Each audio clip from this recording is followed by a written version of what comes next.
now listening to The Hunt Palmer Show, brought to you by Corks, Cajun Fried Fish and Shrimp on 104.5 ESPN Baton Rouge. Locking down the middle of the day. Live from the Mercedes-Benz of Baton Rouge studios, this is Hunt Palmer.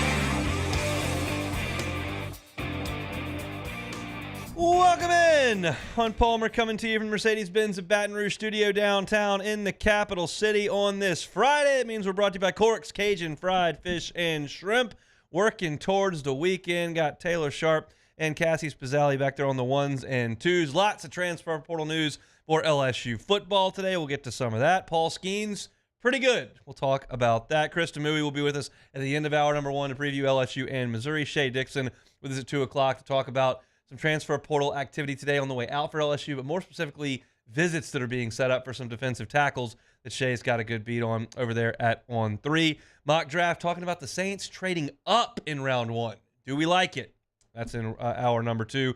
And a big one coming up for the New Orleans Pelicans as they try to keep their season alive. Hope you're having a great Friday. Weekend is either here or very, very close for you, and we appreciate you hanging out with us here on 104.5 ESPN Baton Rouge. LSU and Missouri tonight, 7 o'clock. You know, at Missouri should feel really, really good. It's like when I talk about in football, there's no two better words in the SEC vernacular than at Vanderbilt. You got a road trip, you get a free win. It's great. And that's generally the feeling when you go to Missouri in baseball. You ought to go up there. The road series are really tough in this league. They're usually not very good. It's an opportunity for you away from your home field to make up some ground. And LSU has that opportunity. But generally feeling is that's a luxury. Now it's a requirement. I said yesterday, and I never use this because I hate must win. Almost nobody uses must win correctly. This is a must win. If you lose 2 or 3 games this weekend, you are simply incapable of finishing the last 12 games the way they have to be finished. That's just the way it is. They have to win 2 out of 3. That's a different feeling than this LSU baseball program is generally in at really any point in the calendar until you get to June. Now, let me tell you a little bit about Missouri because we don't have a Missouri beat writer on today like we usually do because Missouri doesn't have anyone covering baseball because Missouri doesn't care about baseball. No beat writer, no real stadium, no team. It's bad. They're 17-21. They're 5-10 in the league. They were swept by Arkansas. They didn't score for 24 innings to start that series. Lost 8-0, 6-0, and then lost 9-1. They played Kentucky, lost 2 out of 3. The win was 2-1. That gives you an indication of how their offense was clicking. They got swept at Vanderbilt. They scored 2 runs in that entire series. 2. More than they scored against Arkansas. They only scored 1 in that series.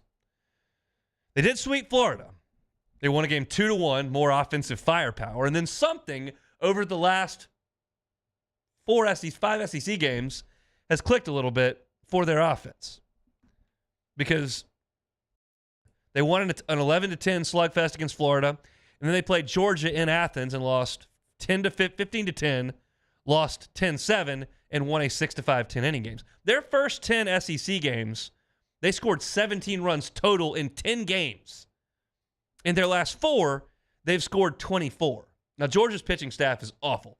Wes Johnson's got some work to do over there, but LSU's hadn't exactly been lighting it up. Now, weather generally plays a factor in Columbia, and it's going to be cooler than LSU players are used to in the middle of April. But it's not going to be brutal. Tonight, high 50s. Tomorrow, high 50s. Sunday, low 60s. It'll be nice enough to play some baseball. But you can talk about pitching. You can talk about offense. In no way is Missouri going to scare you. On the pitching side of things, Logan Lunsford will go tonight. He's a sophomore right-hander. Last year, he made 11 starts. His season ERA was 6. And this year, he's made 9 starts. He's 1-2 with a 6.13. And if you really break his SEC statistics out into 2 categories, you kind of paint the picture. Against Florida, he was awesome. I watched the start last night. 6 innings, 1 hit, no runs, 8 strikeouts, no walks. He was great against Florida. Fastball living around 91. Kind of a loopy breaking ball, and then a pretty good straight change. He was great in that game. He's made 4 other SEC starts this year. Those were against Arkansas, Kentucky, Vanderbilt, and Georgia. In those four, 19 and 2/3 innings, 20 hits, so over a hit an inning, about one hit an inning, 17 runs, 14 earned. That's a 6.40 ERA, 15 strikeouts, and 9 walks in 19 innings. So it's really one day against Florida and the other 4 starts. There is nothing that Logan Lunsford does that should intimidate or dominate LSU hitting. Nothing. Now tomorrow, on Saturday, there's an arm that Jay is very familiar with, Javen Pimental. He recruited him from Hawaii to Arizona. Now Pimental redshirted the year that Jay coached him at Arizona, but he's come in, and prior to last week against Georgia, he was really good. Against Arkansas, Kentucky, Vanderbilt, and Florida, 20 innings, 10 hits, 5 earned runs, 16 strikeouts, and 3 walks. Very good work. Now, last week against Georgia, didn't get out of the 4th inning, 7 earned runs on 5 hits, had 6 strikeouts and 2 walks. He's a lefty, 90-91, sweepy big slider, but it's not Hagen Smith. It's not Jack Caglione. It's decent stuff. Offensively, you've got to go up there and hit these guys. Now, offensively for Missouri, I think you know the story. Like, if you pay attention at all, T-Bob's rattling off stats, Matt's rattling off stats. I'll give you some stats here. Like, if you're paying attention at all, Missouri is dead last in batting average in the SEC. They're dead last in slugging percentage, dead last in on-base percentage, dead last in runs scored. Like, they don't hit for average. They don't slug. They don't get on base. Well, what do they do really well? Well, they're number 1 in the league in one offensive category. They strike out the most. They hit the fewest home runs. They're dead last there. The fewest doubles. They're dead last there. They're atrocious offensively. I've got their SEC-only stats here on offense. They got one guy hitting above 264. They have 2 players with multiple SEC home runs. One of them is Thomas Curry. He's hitting 133 in league play. They don't hit.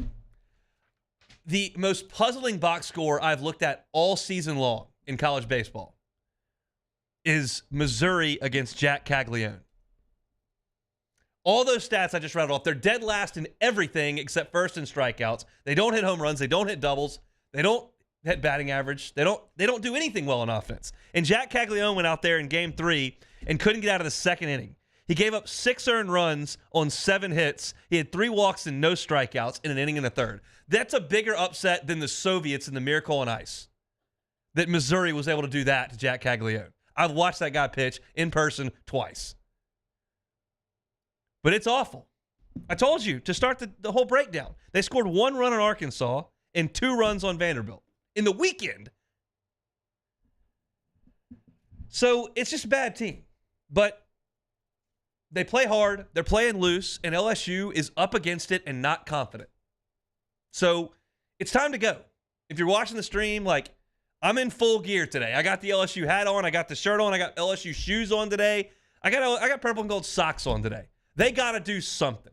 I refuse to punt on this season in late April.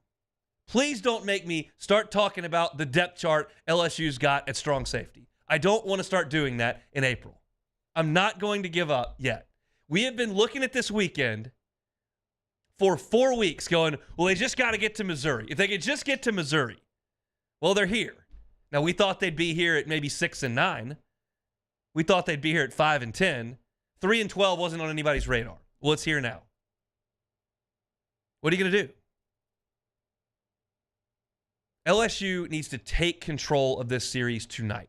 Gage Jump has not been good. He's been mediocre to below average in just about every start. He needs to look tonight like he did in Houston. He needs to look tonight like he did against Florida. LSU needs to find a way tonight against a mediocre Logan Lunsford right arm to put 8 or 9, 10 runs on the board. Just do it. Keep Griffin Herring on the bench. Keep Nate Ackenhausen on the bench. Gage Jump, I need you to go 6 innings tonight. And Luke Holman, tomorrow, you need to finish 7 innings. 10, 11 strikeouts, 1 run. It's time. Holman's shown he can hold teams down. He held Tennessee without a hit through 5 innings last week. More of that, get through 7 innings. And I want to get to game 3 with a bullpen that looks ready. They have not done that yet. Get to game 3 without using Griffin Herring. Let Griffin Herring come in the 4th inning on Sunday. That opportunity is here. Like, it really is. I'm going to look at this incredibly optimistically, maybe until Monday. If I have to go down dumpster diving on Monday, then I'll do it. But today, Friday, good vibes. Gymnastics team playing for a national championship. Weather's pretty good. We're playing Missouri, who stinks. Go win the series. Play your best baseball. I've seen this team play well. It was 6 weeks ago, but I've seen it. I've seen Tommy White hit. I've seen Jared Jones hit. I've seen Mac Bingham hit. I've seen Michael Braswell get on base. I've seen Ashton Larson come on. I've seen Hayden Travinski hit. I've seen Josh Pearson hit. Go play well. I feel like you can turn this thing around if you just play one good weekend. You play one good weekend, I bet our tone changes next week with Auburn coming to town. The tone has sucked out loud for 5 weeks, and I get why. I've been there. I've been writing columns for On 3 every Monday. They're dejected. I'm talking about my kids' swimming lessons and turning the TV off on Sundays. That's what most of my columns have been about.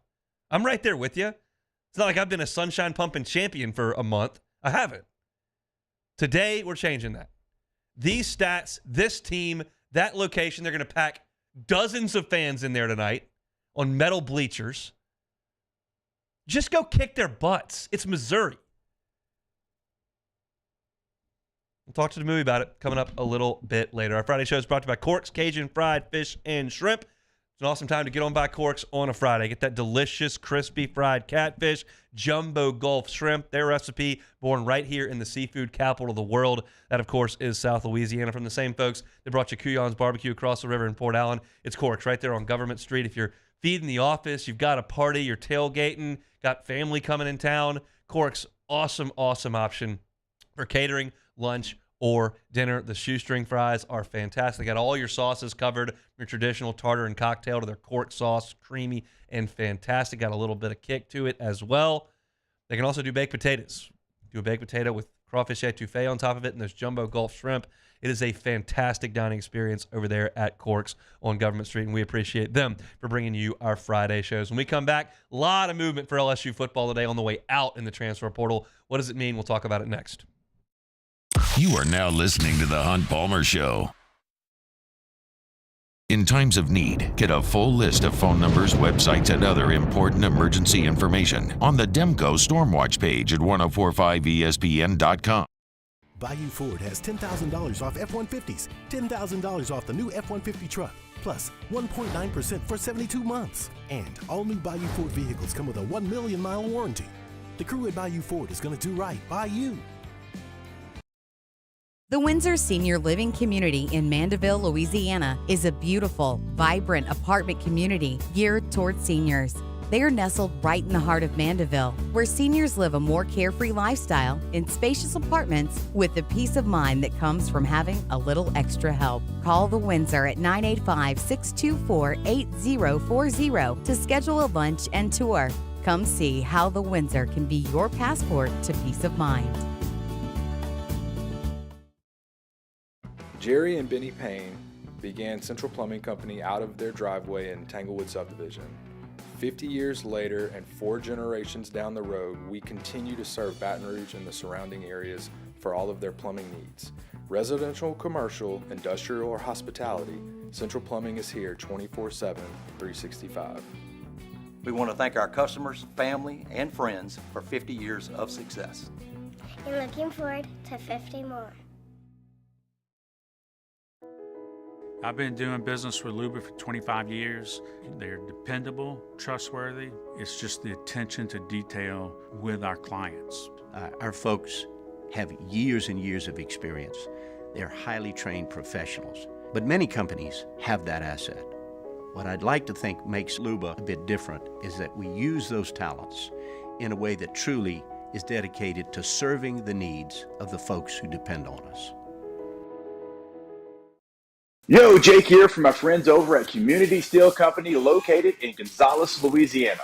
The local place you can turn to for all of your metal building needs. Notice I said local, not Houston, not Dallas, not Atlanta, but right here in Gonzales. Visit them at their brand new state-of-the-art website at communitysteelco.com or pick up the phone and give them a call today to answer all of your questions on your metal buildings, roofing and sheet metal, and any other steel needs you or your business need at 225-647-2020. Dylan Cruz here to tell you about Six Rings Baseball and Softball Camp. If you live on the North Shore and play ball, go to Six Rings Camps with former LSU assistant coach Dan Canaveri. His knowledge is second to none, and your child will improve and have fun doing it. Camps are held at Coquille Park and Six Rings Academy in Covington with 4 sessions over the summer. Full day and morning only sessions are available from ages 7 to 13. Go to sixringsbaseball.com or call 985-206-9096. Learn the game to love the game.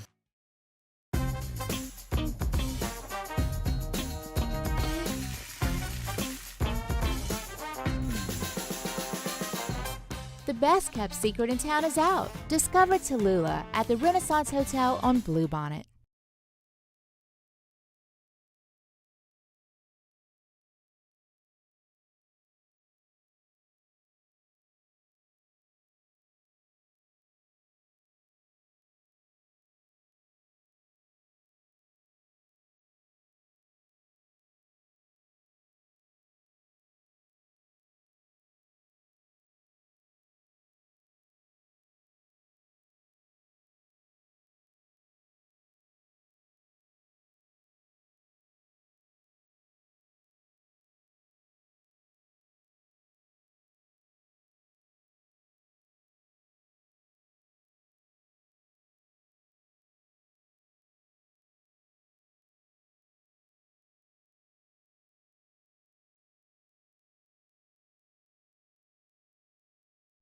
Charles Hanniger, join us for the Monday edition of Live at Lunch. We are at Big Mike's in Denham Springs. We'll take a look back at LSU's baseball series, the gymnastics meet, the Pelicans, and the NBA playoffs. Live at Lunch, 11 a.m. Monday on 104.5 ESPN Baton Rouge.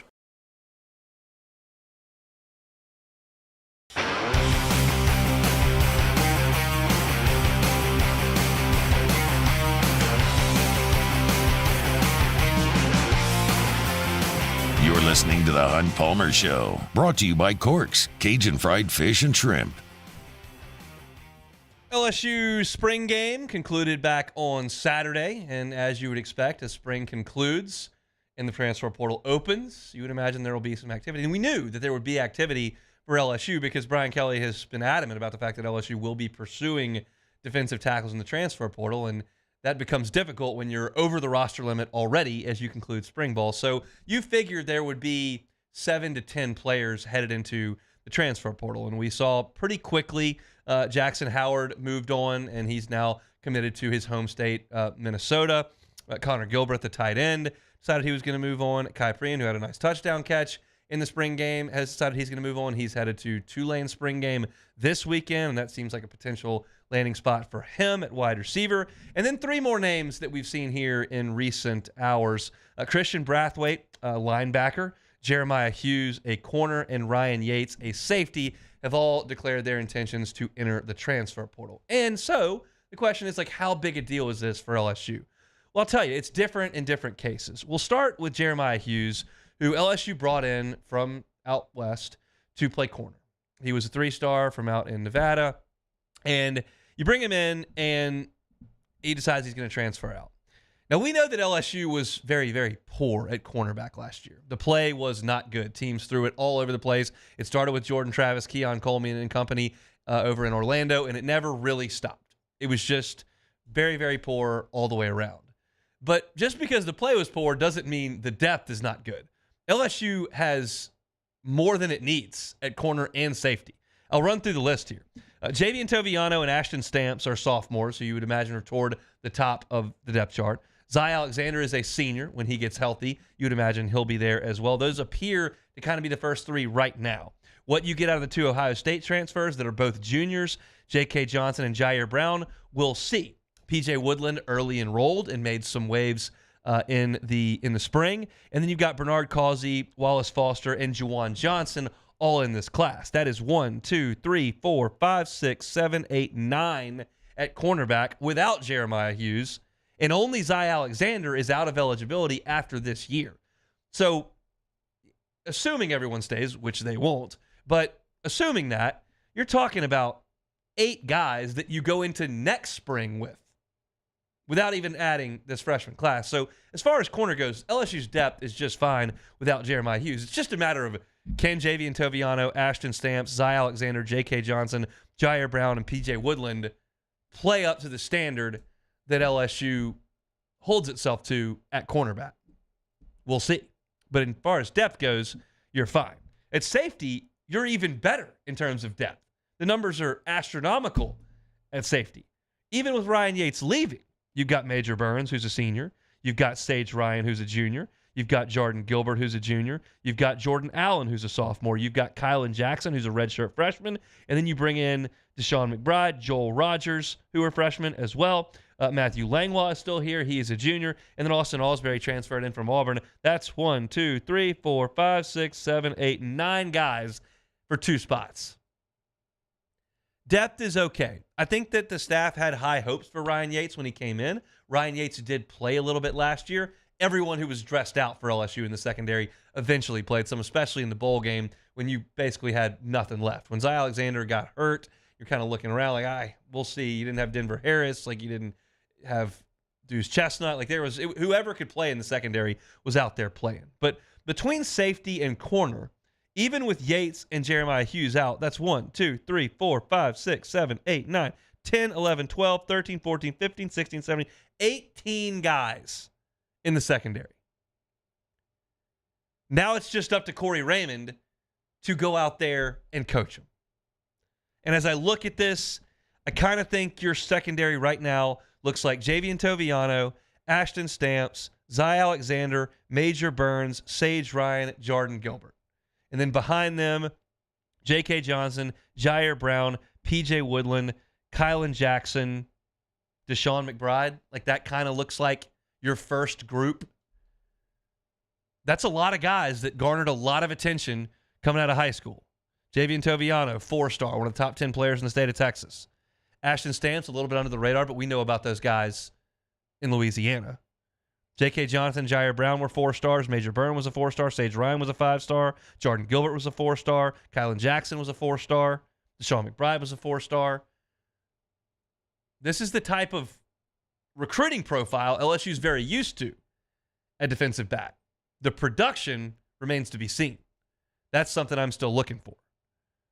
So those 2 guys, I don't think leave huge holes here. You've got the numbers. Christian Brathwaite is an interesting one. He's a guy that you look at and you say, there's probably playing time pretty close to around the corner.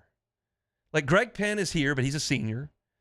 And Harold Perkins is here, but he's a junior who likely won't be here next year. West Weeks, who doesn't play a ton, is a senior. And so behind that, you got Whit Weeks, who's a sophomore that we hope to be a star. You've got Devon Keys, who's a freshman. You've got Tylen Singleton coming in, who's a 4-star behind you. And then Xavier Atkins in this class is a freshman as well, but he's 6 foot, 194 pounds. I don't think he's really ready to go in there and play linebacker. So Brathwaite kind of seemed like the next guy behind Penn, Perkins, and West Weeks to kind of come up with Whit Weeks and the 3 freshmen to be kind of the next crop of linebackers. But he's decided he's going to move on. So for LSU, this year, it looks okay. You've got Penn, Perkins, Westweek, Whit Weeks. That's 4 guys that you feel like can go in there and play linebacker. Behind them, you've got Devon Keys, Tylen Singleton, and Xavier Atkins, who are all highly thought of players. In the 2025 class behind them, as you look to the years in the future, Charles Ross is a 4-star from Houston. Keelan Moses is a 4-star from U-High. But I think after this year, that may be a spot this time, well, actually January of next year, where we look and go, they probably need to add a junior linebacker. It feels like that's Penn's gone, Perkins is gone, West Weeks. You got Whit Weeks, Devon Keys, Tylen Singleton, Xavier Atkins. Let's bring in the next linebacker who can come in and help. And I think that would have been Brathwaite's spot, but I think he does leave a hole kind of in the program as opposed to the 2024 roster. So that's kind of where we sit right now. Nothing is earth-shattering here. We knew that 7 to 10 transfer portal guys were coming. We knew that 2 or 3 were going to come in, most likely at defensive tackle, and that's just kind of how it's transpiring just a few days after spring ball has concluded. So Jeremiah Hughes into the transfer portal, Ryan Yates into the transfer portal, Christian Brathwaite into the transfer portal. That follows the news of Kai Prian, Connor Gilbert, Jackson Howard.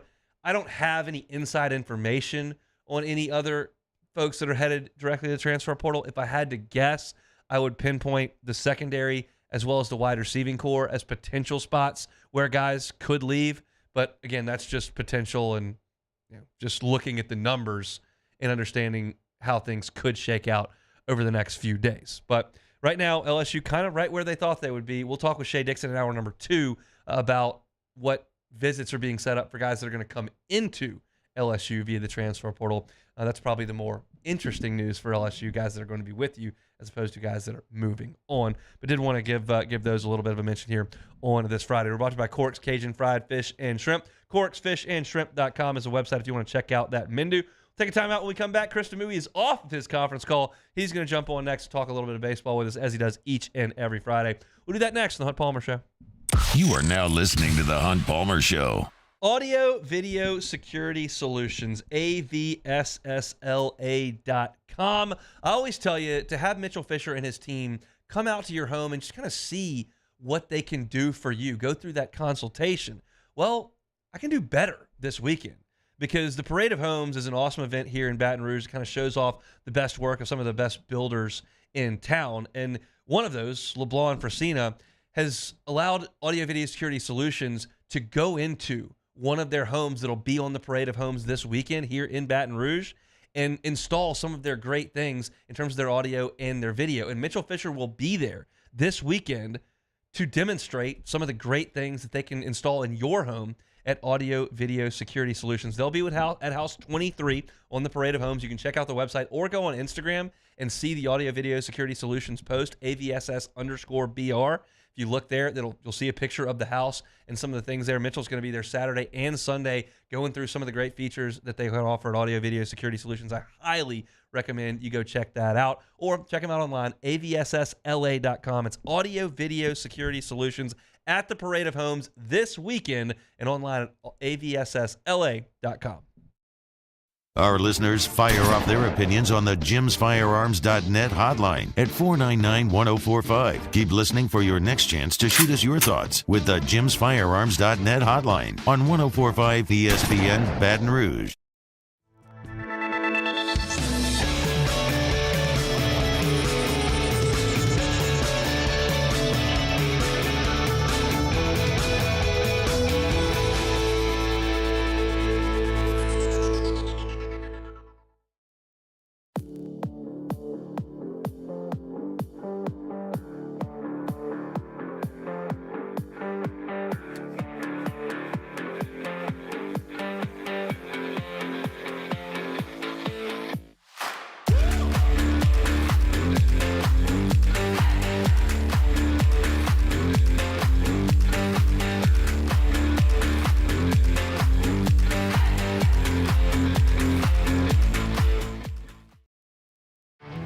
There it is, the extra mile, on the border of expected and extraordinary for those willing to go further, like vans customized for work or play, with safety and tech to keep you connected, supported by a 5-star sales, service, and finance team, and backed by the 1-star you know.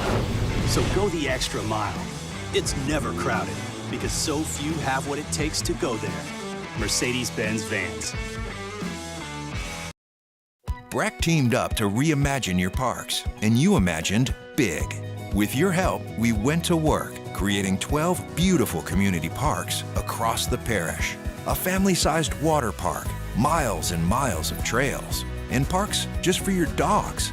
There are more places to splash, to explore, to run wild, and even soar. You imagined, we delivered. Gold. Breck, your #1 park system in the nation. Electricity is all around us, and our families depend on it. Every day is sparked by the power of a cold drink or a warm meal, a movie night, and a comforting light at the end of a dark hallway. From sunrise to sunset, playtime to bedtime, our team is ready to take care of your electrical needs. Even in the case of an after-hours emergency, the light in your life shines brighter with Mr. Electric. Hey, it's Matt Moscona. For years, you've heard me tell you about Insurance Network of Louisiana, helping you find better coverage for less money. But it's not just for your home and auto. They also offer commercial property. So, retail stores, professional offices like doctors, dentists, attorneys, clothing boutiques. Insurance Network of Louisiana can find you better coverage for less money. They service the entire state of Louisiana, and they're local. So call today at 293-0450 or lainsurance.net.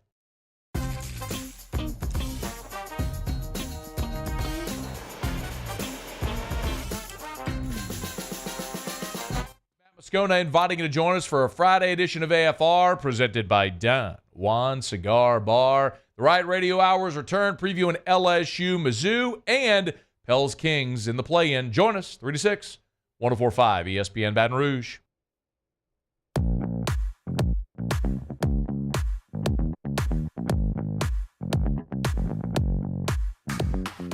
The excitement is building as the 2024 NFL Draft kicks off right here on 104.5 ESPN Baton Rouge. Tune in Thursday night at 6 p.m., Friday night at 6 p.m., and Saturday morning at 11 a.m. Our coverage of all 7 rounds is brought to you locally by Boudreaux's Electric. It's the 2024 NFL Draft live on 104.5 ESPN Baton Rouge.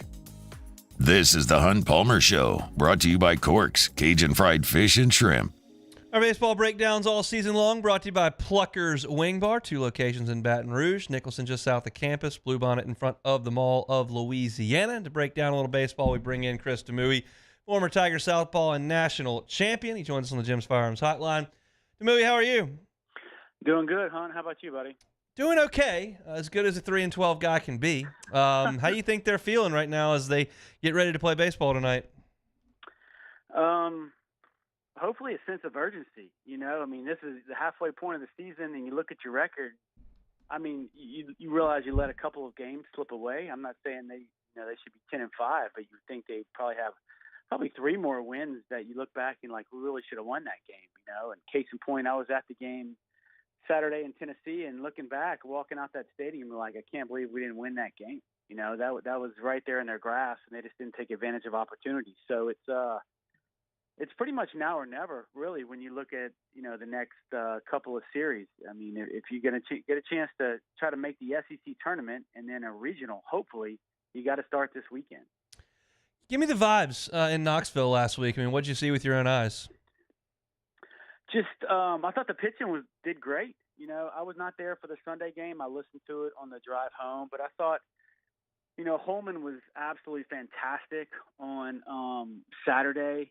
You know, and I thought the approach to Saturday, they came out against Beam, a guy who they faced, you know, who's a great pitcher for Tennessee, and they jumped all over him. They were aggressive, which is a total about face from what you see from usual LSU teams. You know, they just couldn't finish the job. They had like 8 singles in the first couple innings, but they could never get a ball to the wall. You know, they could never put a crooked number up there, and it came back to bite them. You know, you lose on a single, a double, and a single. That's how you lost the game, really. And then Friday night, you know, it just felt like once again your defense kind of let you down. Jump, I thought he was good, but he has trouble getting through the order cleanly. You know, a second time or starting the third time. You know, he just can't seem to kind of get over that hump of getting past the 5th. You know, and Tennessee's a big veteran team, and they have a lot of dudes that can absolutely swing it in that ballpark.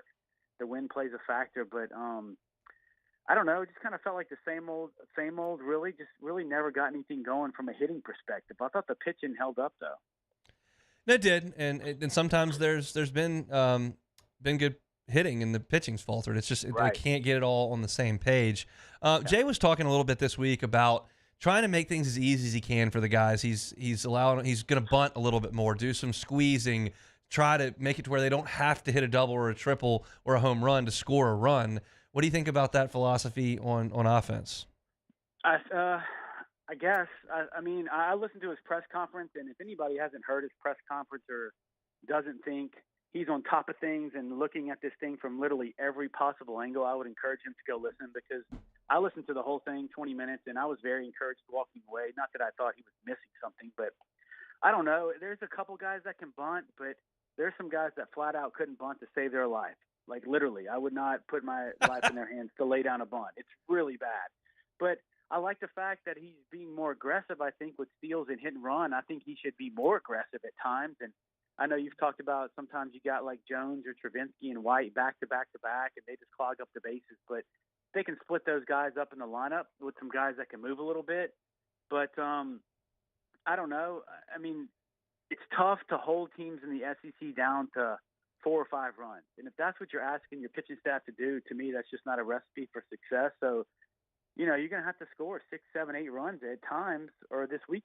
I don't know, bunting just to try to get 1 run an inning, I just don't know if that's a long-term recipe for success. But I understand what he's saying. If he's just trying to break it down to make it simple, like let's just win this inning, and if a squeeze play can do it, or a bunt moves a guy to third base with less than 2 outs to make it easy for a sac fly, then I guess I'm all for it. He knows this team better than me, but it just, they you know, like you said, they just got to do it in a bunch of different ways.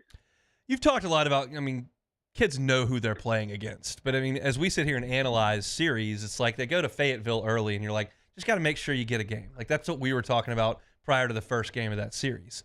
And when you show up in Columbia, Missouri, and you're 3-12, it's like you have to get 2, and you really should probably get 3 here. Like, does it feel different as a player? Do they think like that? I think initially, but then they have to put that in the back of their mind, right? Because if I'm a player, like, yeah, we really need to sweep, but then you take a step back, like we haven't won a series all year. Yeah. So let's get things, let's make them easier on ourselves, and let's just break things down, you know, into small pieces, right? Let's just start off by winning a game. How do we win a game? Well, we got to try to win each inning, and then try to win each at bat. If I'm a pitcher, let's just try to win 1 inning. Let's just try to get the first guy out. Try not to, you know, like Jay said in his press conference, right? Get off the field with 2 outs if you're a pitcher.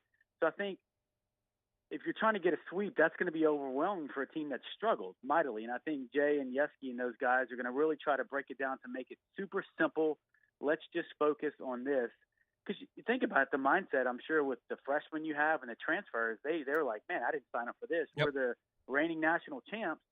And that, me and you could talk for 15 minutes on what that locker room could potentially look like. But I think Jay and that staff is just going to try to make things as simple as possible. Like, let's just win the first inning tonight, and then we'll go from there. And at the end of the day, if we got a W, that's great. We'll wake up the next day on Saturday and just try to take the same approach. What do you think about the rotation lineup this week? I asked you the same question in Knoxville, but go and Jump, then Holman, and then TBA once again. Yeah, I still don't have a problem with it. You know, I think I like Holman in that middle game, especially, once again, you know, if you can get the first one. I love him literally against anybody in the SEC. I'll put him up against anybody because he's proven himself. You know, a couple of weeks ago he had some issues with walks, but he's shown that he can battle when he doesn't have his best stuff. And Saturday was packed in Knoxville. Like Friday, I kind of got on some people, and my wife and I were looking around. Friday, it was the number 4 team in the country. That place was crickets. You could have heard a pin drop. It was very odd, but Saturday was awesome. And Holman, I think, in a hostile environment, he held his own. I mean, hit him through like 5 1/3, I think, at their park. You know, so I like it. And then you have the opportunity to bring Herring or Ackenhausen as your starter, depending on who you use in relief. But one of those 2 guys is going to start on Sunday, and I'm comfortable with either of those guys trying to get you through the 4th, you know. I'm looking at my offense going, boys, like, y'all need to put the hammer on these guys one of these 2 days so that I can leave Griffin Herring and Nate Ackenhausen on the bench for a full 9 innings and have those guys ready to go on Sunday. Like, it just feels like that has to happen. If you have to burn those guys up and go into Sunday just kind of trying to figure out who could get you 3 or 4 outs here or there, that's just a tough recipe to get things done. 100%. I completely agree with you 1,000,000%. Yeah, and look, Columbia, Missouri is not going to be a hostile environment, right? That place is, you look at it in TV and it's just dead out there, right? And I think it's going to be cold up there today again.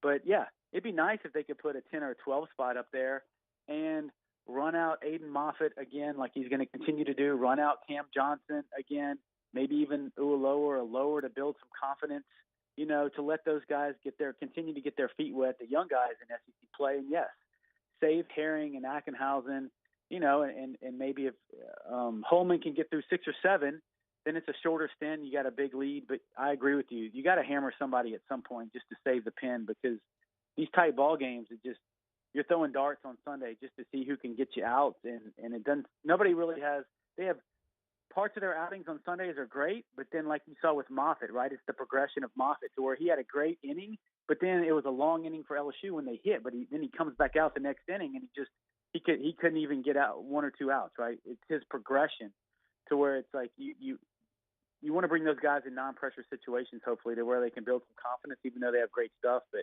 I agree with you. Yeah, the pitch by committee on Sunday, it hasn't really worked great. What are your thoughts on Moffitt and Johnson? We're going to see him again this weekend. Jay said it vehemently.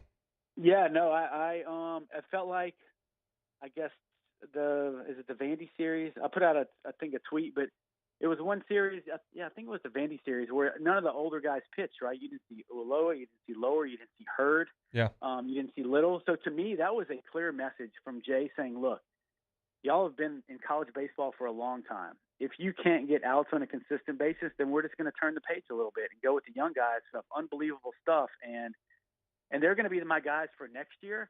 So I might as well start getting them in there now. And let's see what they can do. They want to be in this situation. You don't want to lose them to the portal, right, because they haven't pitched. That's something else they got to think about now. And I thought they did pretty good in Tennessee. It's just a matter of, you got me 3 outs, but now I need 6. You got out of a jam, but can you start the next inning and have a clean next inning? So I'm fine with it. They got great stuff. It's just the progression, right, to where they're learning to pitch on the road. You can't walk a bunch of people. The zone's smaller than high school. So I have no problem with it. They got a ton of talent. And when we talk next year, those are going to be the guys they're leaning on. So they might as well get their feet wet now. Who would you start at catcher tomorrow? Milazzo. I think he's hitting the ball better, and I'm just gonna. He makes me feel better defensively, and I'll just leave it at that. You can infer what you want. I'm sure you and the audience know what I'm getting at, but I just need somebody to catch the ball cleanly back there and block balls in the dirt and just put him at the 9 hole, And I think the other guys haven't hit great, and in the outfield, they just have 1 or 2 positions to where I think right field and or one outfield spot and catcher are it. But I put Milazzo out there unless there's some type of a thing where Jump prefers one of the catchers. But I would go Milazzo, and because I know what he's going to be defensively. And you look at his hitting stats. I mean, I got him pulled up right now. He's hitting 289. And like let's just say one of the other catchers, Brady Neal's hitting 256. So I'll just take Milazzo. Neal's 3 for 31 in league play. Well, okay, there you go. So, and look, if he's going to start bunting people, he loves to bunt Milazzo. So there's your answer there. But I think he deserves a chance back there. Feels like you hadn't seen him in a while, and he's one of the supposed leaders on this team. He's doing podcasts for LSU and stuff. But that's who I start because that's who I trust defensively. And you can always bring in Neal off the bench, So yeah, give me your pep talk for Gage Jump tonight. You got great stuff. And we know you got a good fastball slider. We just got to find a way to get you through the order a second time. And the biggest thing, look, we're on the road. Just give our offense a chance to keep going. So let's just try to get through a clean first couple of innings. And then we're going to have to show them a little bit of a changeup tonight, just maybe something besides the fastball slider. Unless, it's just pitching, right? You don't have to make it too difficult. Try to get ahead, stay away from big innings, right? Eliminate walks. And your stuff is good enough to win in the SEC, period, bottom line. So let's just be aggressive and go after them. You're facing a team that's hitting 203 as a team in league play. They've hit 7 home runs in 15 SEC games. I mean, I don't know what else to tell you. I don't know what else. That's the thing. Look, when we get in trouble, we're just going to throw the ball over the middle. We're not going to get too fancy, right? That's one of the things you have to learn as a pitcher. You just cannot be afraid to get hit. Everybody's going to get hit in the SEC, okay? But if you're afraid to get hit, that means you're nibbling, and then you get behind, and that's when trouble starts. So let's just be aggressive early in the count and make him put the ball in play. That's the mindset you got to have as a pitcher. There are certain situations where you have to be careful or try to strike a guy out. I get that. But overall, man, make them hit you. You know what I'm saying? Yep, we shall see. Have a good weekend, Moo. We'll talk next week. All right, buddy. Thanks, hon. He is Chris Mui, former Tiger Southpaw and a national champion, with us every single Friday. Pluckers bringing their baseball breakdowns every single day here on the Hunt Palmer Show. We'll come back. I'll give you an update on how Paul Skenes is doing. It's pretty good. That's next. You are now listening to the Hunt Palmer Show. ESPN Bet, ready to take you through all the huge sports moments this spring. It's the exclusive sportsbook of ESPN. It's got it all, including offers and promotions from Scott Van Pelt and Stephen A. Smith. From the playoff intensity to getting out on the links and out to the ballpark, there's no better time to be a sports fan than right here in the spring. New users get $100 in bonus bets for making any sportsbook bet. So download ESPN Bet today. What a play. Must be 21 or older. Gambling problem? Call 1-800-522-4700 in partnership with the Bears Lake Charles. Terms and conditions apply. See app for details. In times of need, get a full list of phone numbers, websites, and other important emergency information on the Demco Stormwatch page at 1045ESPN.com.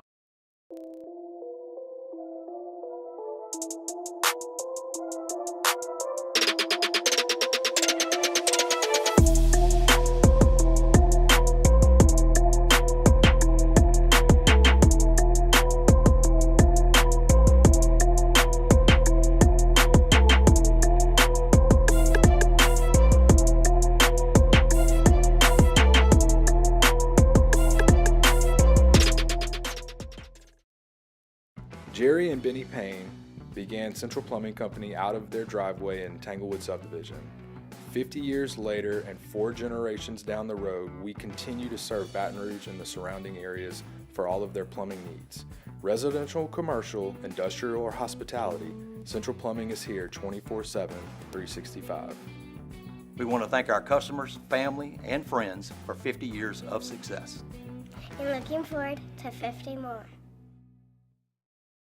Bayou Chrysler Dodge Jeep Ram is taking $11,000 off the new 23 Dodge Charger. We're open for business in our beautiful new showroom and taking $11,000 off the powerful new Charger.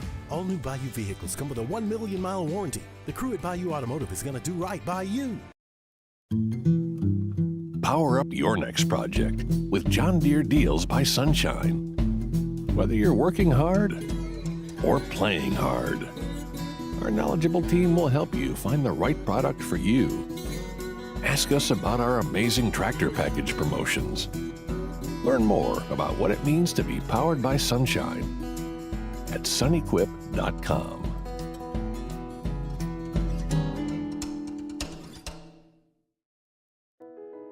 I've been doing business with Luba for 25 years. They're dependable, trustworthy. It's just the attention to detail with our clients. Our folks have years and years of experience. They're highly trained professionals, but many companies have that asset. What I'd like to think makes Luba a bit different is that we use those talents in a way that truly is dedicated to serving the needs of the folks who depend on us.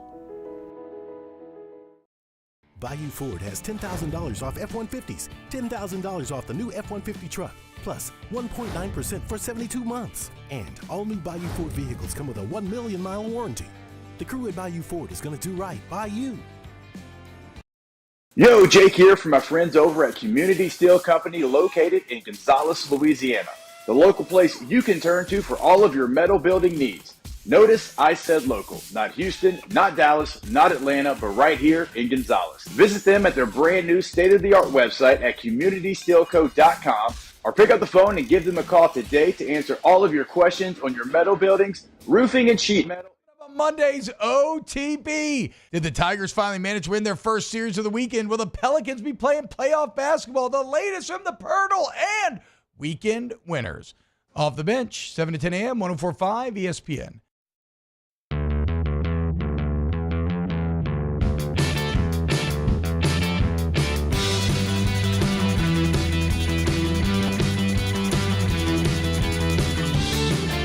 This is the Hunt Palmer Show, brought to you by Corks, Cajun Fried Fish and Shrimp.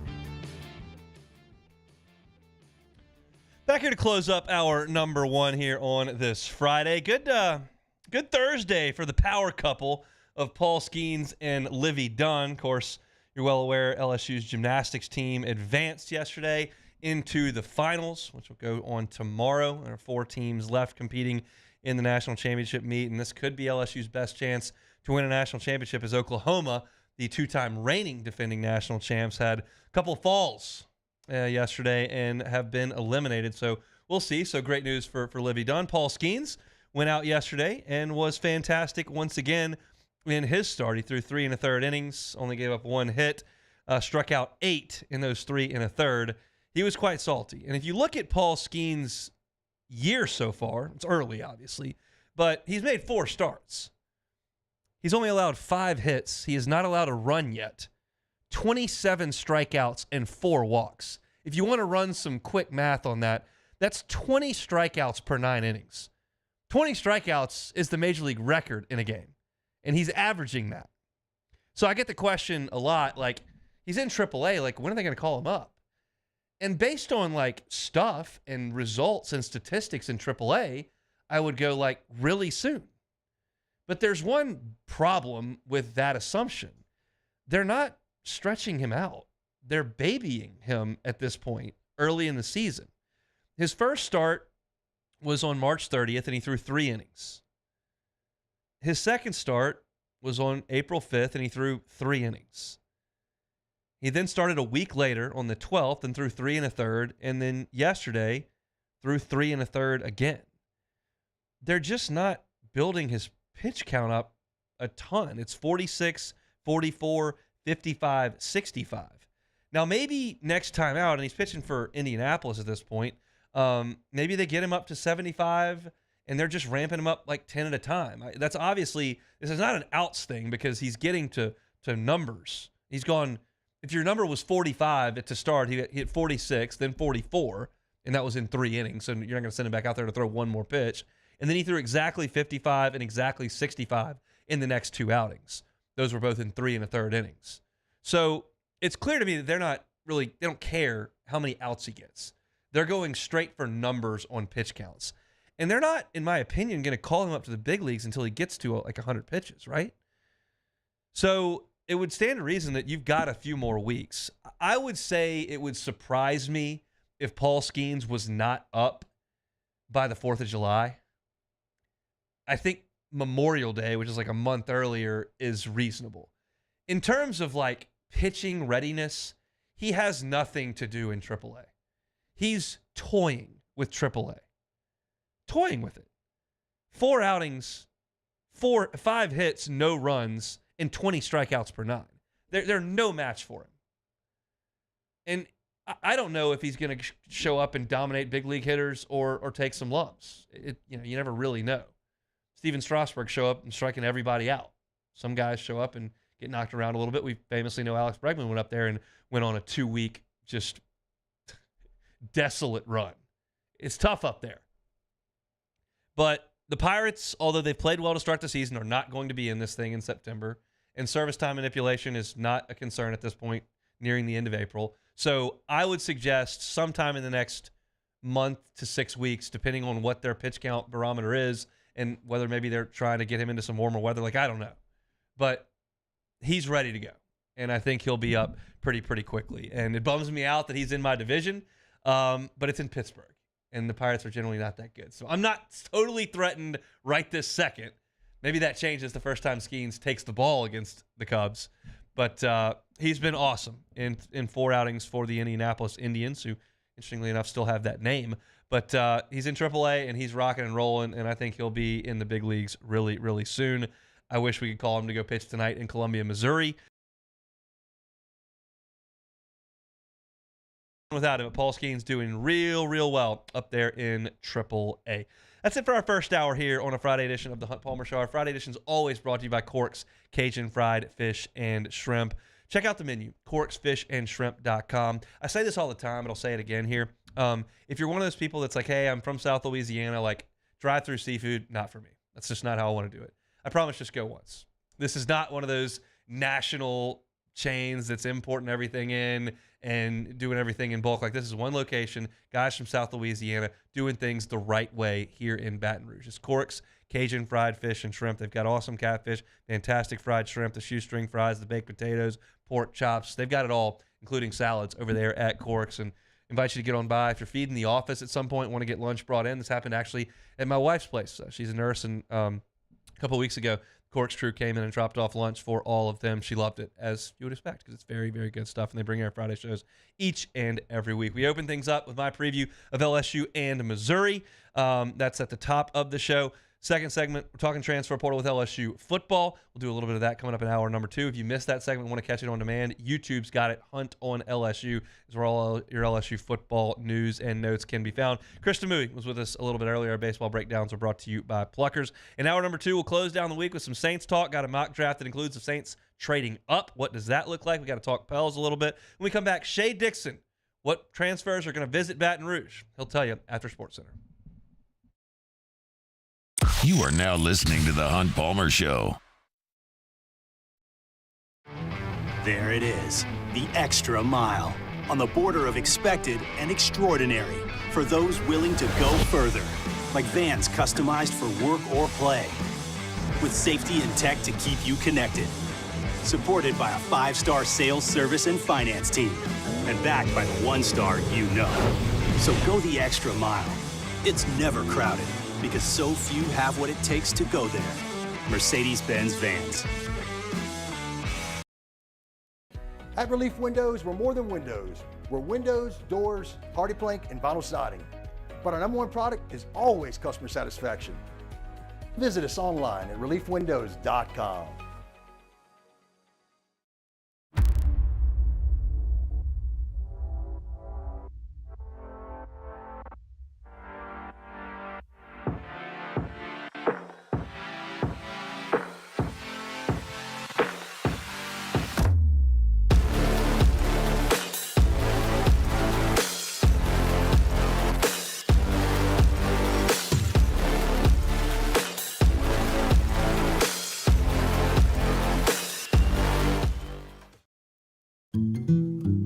Power up your next project with John Deere Deals by Sunshine. Whether you're working hard or playing hard, our knowledgeable team will help you find the right product for you. Ask us about our amazing tractor package promotions. Learn more about what it means to be powered by sunshine at sunequip.com.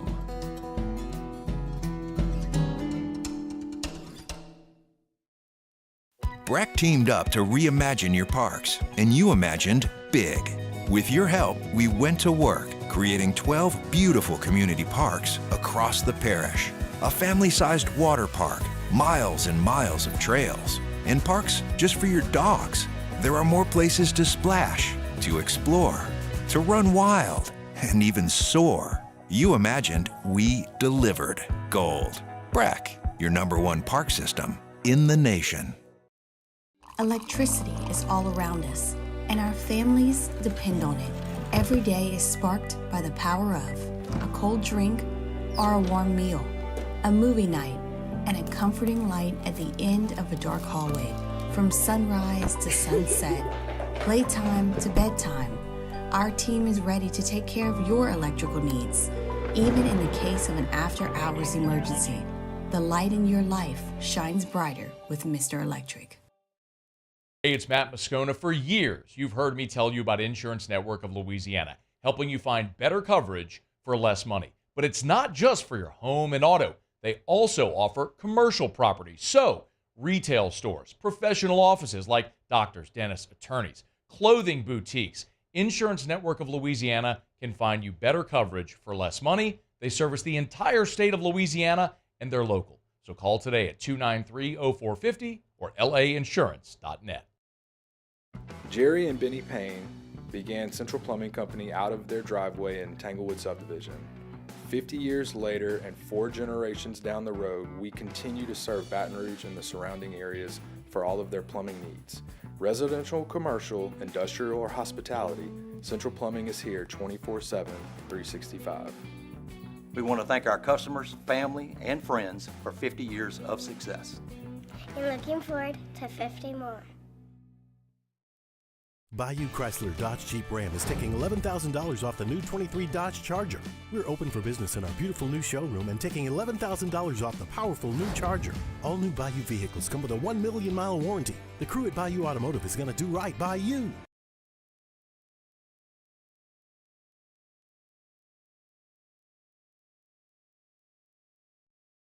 Center. I'm Doug Brown. The last two spots in the NBA playoffs to be settled tonight. The Bulls and Heat play in Miami for the 8th seed in the East. The Kings and Pelicans for the 8th seed in the West. Both games here on ESPN Radio starting at 6:30 Eastern. The first game also on ESPN TV. The playoffs open tomorrow. Game 1 for the Sixers and Knicks in New York. What will Philly get from Joel Embiid? ESPN's Brian Windhorst. I'm expecting him to play well. I have no idea whether he can stay healthy because I think he's gotten injured in playoff series 3 times in his career, including last season. There's no way you can count on his health. But I'm expecting him to be excellent tomorrow. I'm expecting the Sixers to be very formidable. Brian Windhorst on Carlin versus Joe. Duke freshman forward Sean Stewart will enter the transfer portal. He's the 7th Blue Devils player looking for a transfer this offseason. The NCAA announces penalties for Arizona State football from violations when Herm Edwards was the head coach. The school gets 4 years of probation, reduced scholarships, and recruiting restrictions. As humans, we like having options. One option you might like is speaking with a real person when you call about your credit card. With 24/7 live, U.S.-based customer service from Discover, everyone can talk to a real person anytime, day or night. Limitations apply. See terms at discover.com/credit card. Ladies and gentlemen, may I direct your attention to something quite extraordinary? Now, the Hunt Palmer Show. The Hunt Palmer Show on 104.5 ESPN Baton Rouge. Brought to you by Cork's Cajun Fried Fish and Shrimp. Live from the Mercedes-Benz of Baton Rouge Studios. This is Hunt Palmer. Hour number 2, Friday edition of the Hunt Palmer Show. 1 hour left in the work week for us right here. Glad you are spending it with us. Got some Saints talk to get to in 15 minutes as there's a mock draft proposal that has the Saints trading up. What do I think about that? Plus, got to get you ready for the Pels as they get ready to try to extend their season in the play-in. We start with some LSU football in hour number 2, and we bring on our guy Shea Dixon from On 3, part of the Bengal Tiger team. He's on the Jim's Firearms Hotline. Shea D, how are you? I'm doing well. How are you, Hunt? I'm good. News breaking today that there's been a little bit more trickling out of the LSU football program via the transfer portal. Jeremiah Hughes, Ryan Yates, Christian Brathwaite been announced today. Any of those surprises to you? Yeah, I want to go back for a second to what you said, that you're good. For those that don't know, Hunt writes a column on 3 in the Bengal Tiger each week. Around the Horn, very popular, one of our most read every week. Did it all last year. They won a national championship. Every Monday, has thoughts on baseball, and he shares them right here on radio every week. It's kind of just a shortened version of that. You have not seemed happy, Hunt. So No. What's up with the I'm good? You good? You're good. Look, I'm being positive today. It was the open of my show. I'm saying we're LSU. I have a big ego. We're the national champs, and you're Mizzou, and you suck. So we're going to go up there and win. That's what I'm sticking to today. Now, how I feel on Monday on Around the Horn and then here, that time remains to tell. But right now, I'm good. All right, I can live with that. All right, let's carry on. Hughes, Yates, Brathwaite, what do you think? I'm not surprised. And look, this is one of those things. All 3 of these guys were 2023 signees. So obviously spent a year with the program. And when you go through spring ball and you get a feel for where you're at on the depth chart, that's where you kind of have to make a decision. And I think that early on we saw Ryan Yates, for instance. He played a good bit last year, more than 100 snaps on defense at safety. But Major Burns and Andre Sam, they played more than 700 snaps at safety. So he was the backup, but it was the only guy they had there until Kylan Jackson at the end of the year and Jordan Allen start playing more. And now we saw with this new defense and that star look that Major Burns playing closer to the line of scrimmage, that Kylan Jackson had sort of moved ahead of Yates there. And then there's the search for corners, and we looked at practices, and Hughes wasn't in that too deep consistently. And the same for these other guys who have entered. Braithwaite was repping on third team, obviously because you've got the Weeks brothers on second team. You've got Perkins and Greg Penn back as your first team linebackers. So whether it's these guys or the others, Gilbreth as a backup tight end in short yardage, Preon, who didn't play any games. I'm not sure if he wasn't just banged up last year, but didn't play any as a true freshman, took a red shirt. He hit with a no contact tag. He'll be at Tulane this weekend. So that could actually be a huge ad for the Green Wave if they're able to get him on board.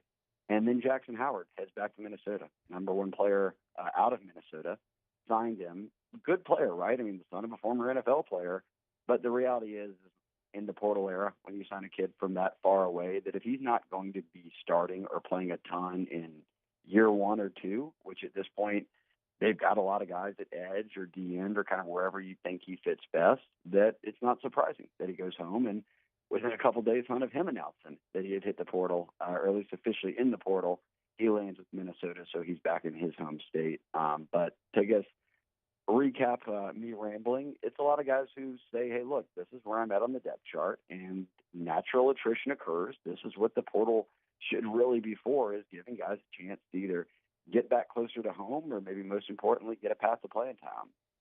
You mentioned my Around the Horn column that goes up on Mondays. Well, on your message board that you've got consistently running, pinned at the top there is the transfer tracker and the scholarship tracker. So where is LSU in relation to the 85 scholarships? We know they're going to add here at some point. Are they in a position to do that yet? Yeah, so they are. This is the first time they've been under the 85-man limit this offseason. Through the portal, they're now at 20 guys between the first and second window who've gone into the portal. They've added 6 in the first window, and then Gio Paez, the defensive tackle out of Wisconsin. So 13 net there out of the portal, and obviously you had attrition with guys leaving for the draft or graduating, and then you signed 20, however many, high school guys. But now all those numbers add up to this. You're at 83 scholarship guys of who is announced, right, that they're in the portal or beneficially in the portal. 85 is the limit you have to get to by fall camp. So you can operate around that during the offseason. But 2 under right now, I expect more guys will hit the portal. And then at the same time, I expect them to add a number of guys here during the spring portal window. So they are safely under it now, but they'll continue to see that number drop a bit, which just gives them more room to say, hey, here's where we need to add guys. And I think Brian Kelly made it pretty clear that his main focus is defensive tackle. Let's talk about defensive tackle. They've got a visit that's already occurred, and then there are some visits that they're setting up with some guys from across the country. What can you tell us? Yeah, Gio Paez, again, out of Wisconsin, was their first commit. And then Philip Blitty, who had played at Texas Tech, then Indiana is where he's transferring from, took a visit to Washington at D-tackle, took a visit to Washington, LSU. Then he was at Auburn on Monday. And soon after meeting with old Hugh Freeze, he says, I'm no longer visiting Oklahoma this weekend. I may not even visit Missouri anymore. The Auburn people are saying, hey, look, sources are saying that Auburn made some headway here. So if Auburn does land Blitty, where does LSU go from there? Well, they made quick work of the guys who entered the portal this week, which opened on Tuesday, Hunt. And the 3 biggest names, I would say, defensive tackle that entered are Michigan State's Simeon Barrow Jr., Kent State's C.J. West, and TCU's Demonic Williams. All 3 now have locked in LSU visits, and I'll run through them. Barrow's coming from Michigan State. He'll be here this weekend on Sunday, but he's got 30 career starts, over 100 career tackles. Then you got a guy out of C.J. West out of Kent State. I know you hear Kent State doesn't sound great.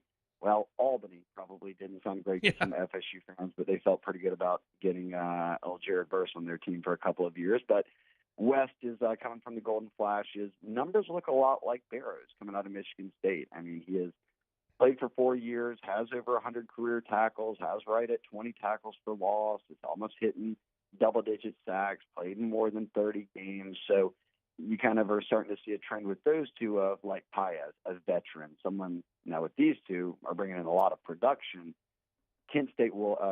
West will visit next week. Matt Zenitz put that news out first, but I've got that confirmed as well, that they'll lock in a visit for one day next week, and he'll be on LSU's campus. And then Hunt the third, Demonic Williams coming out of TCU. He's on the younger end, and he wasn't a highly touted guy coming out of high school. He was viewed as a nose tackle, but started all 15 games of TCU's national championship run to the game in 2022. Started every game for him this past year. I think he had 30-plus tackles, had some sacks, had some tackles for loss, and was all Big 12 honorable mention and Big 12 Defensive Lineman of the Year honorable mention.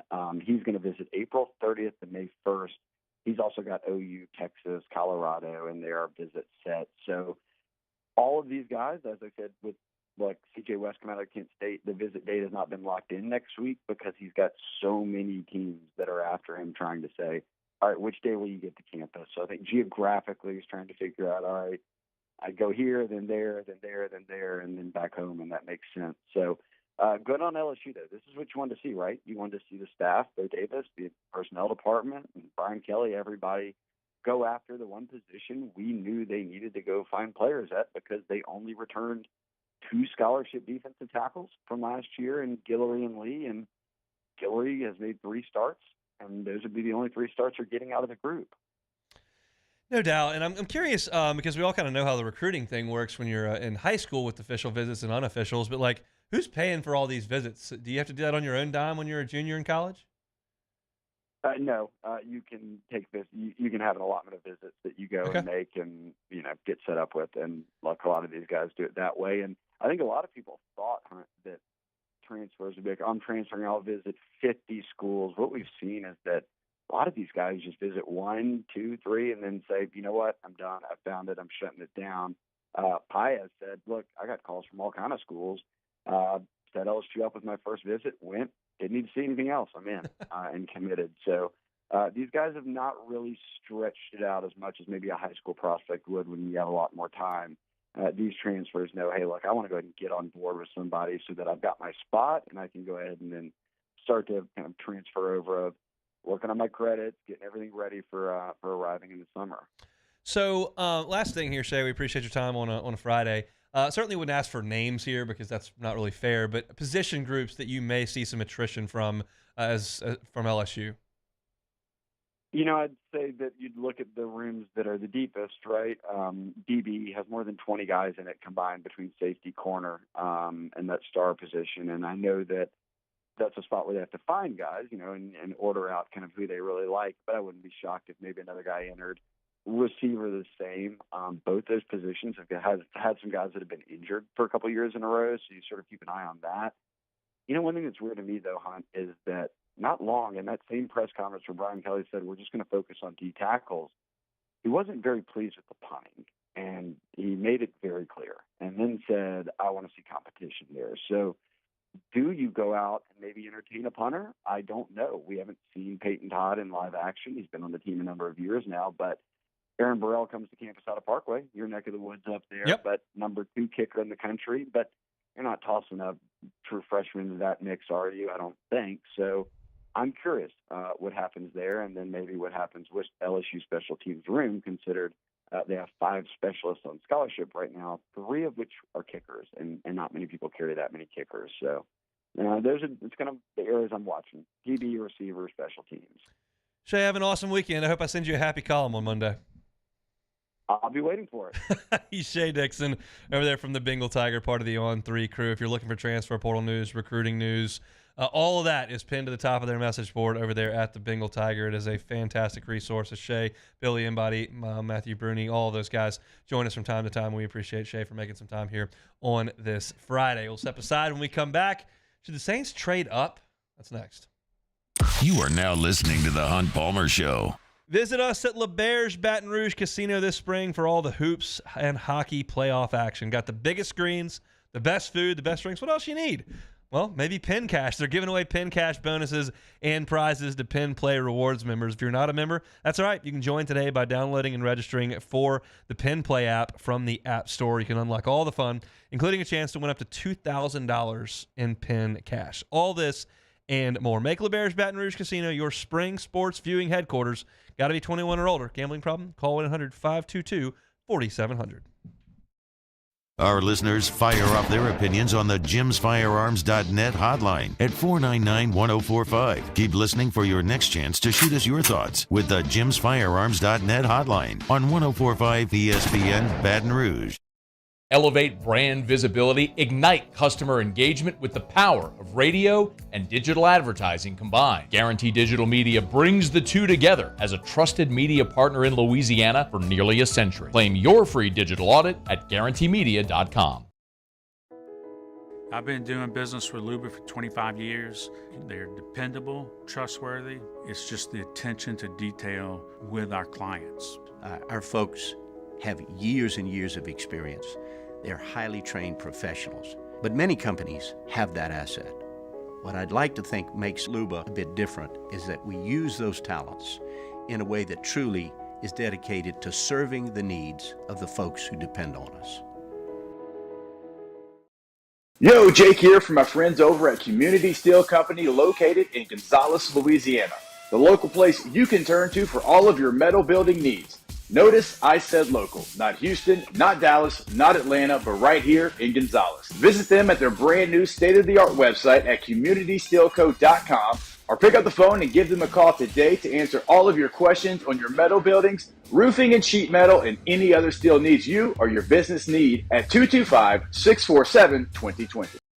Dylan Cruz here to tell you about Six Rings Baseball and Softball Camp. If you live on the North Shore and play ball, go to Six Rings Camps with former LSU assistant coach Dan Canaveri. His knowledge is second to none, and your child will improve and have fun doing it. Camps were held at Coquille Park and Six Rings Academy in Covington with 4 sessions over the summer. Full day and morning only sessions are available from ages 7 to 13. Go to sixringsbaseball.com or call 985-206-9096.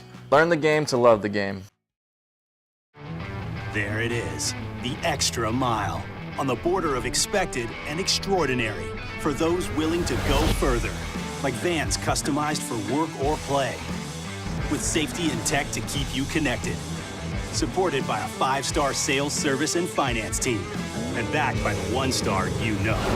So go the extra mile. It's never crowded, because so few have what it takes to go there. Mercedes-Benz Vans. Power up your next project with John Deere Deals by Sunshine.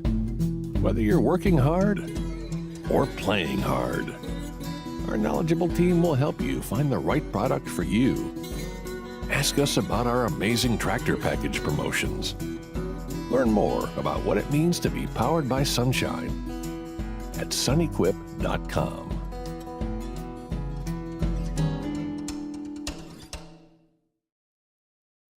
At Relief Windows, we're more than windows. We're windows, doors, hardy plank, and vinyl siding. But our number one product is always customer satisfaction. Charles Hanniger, join us for the Monday edition of Live at Lunch. We are at Big Mike's in Denham Springs. We'll take a look back at LSU's baseball series, the gymnastics meet, the Pelicans, and the NBA playoffs. Live at Lunch, 11 a.m. Monday on 104.5 ESPN Baton Rouge.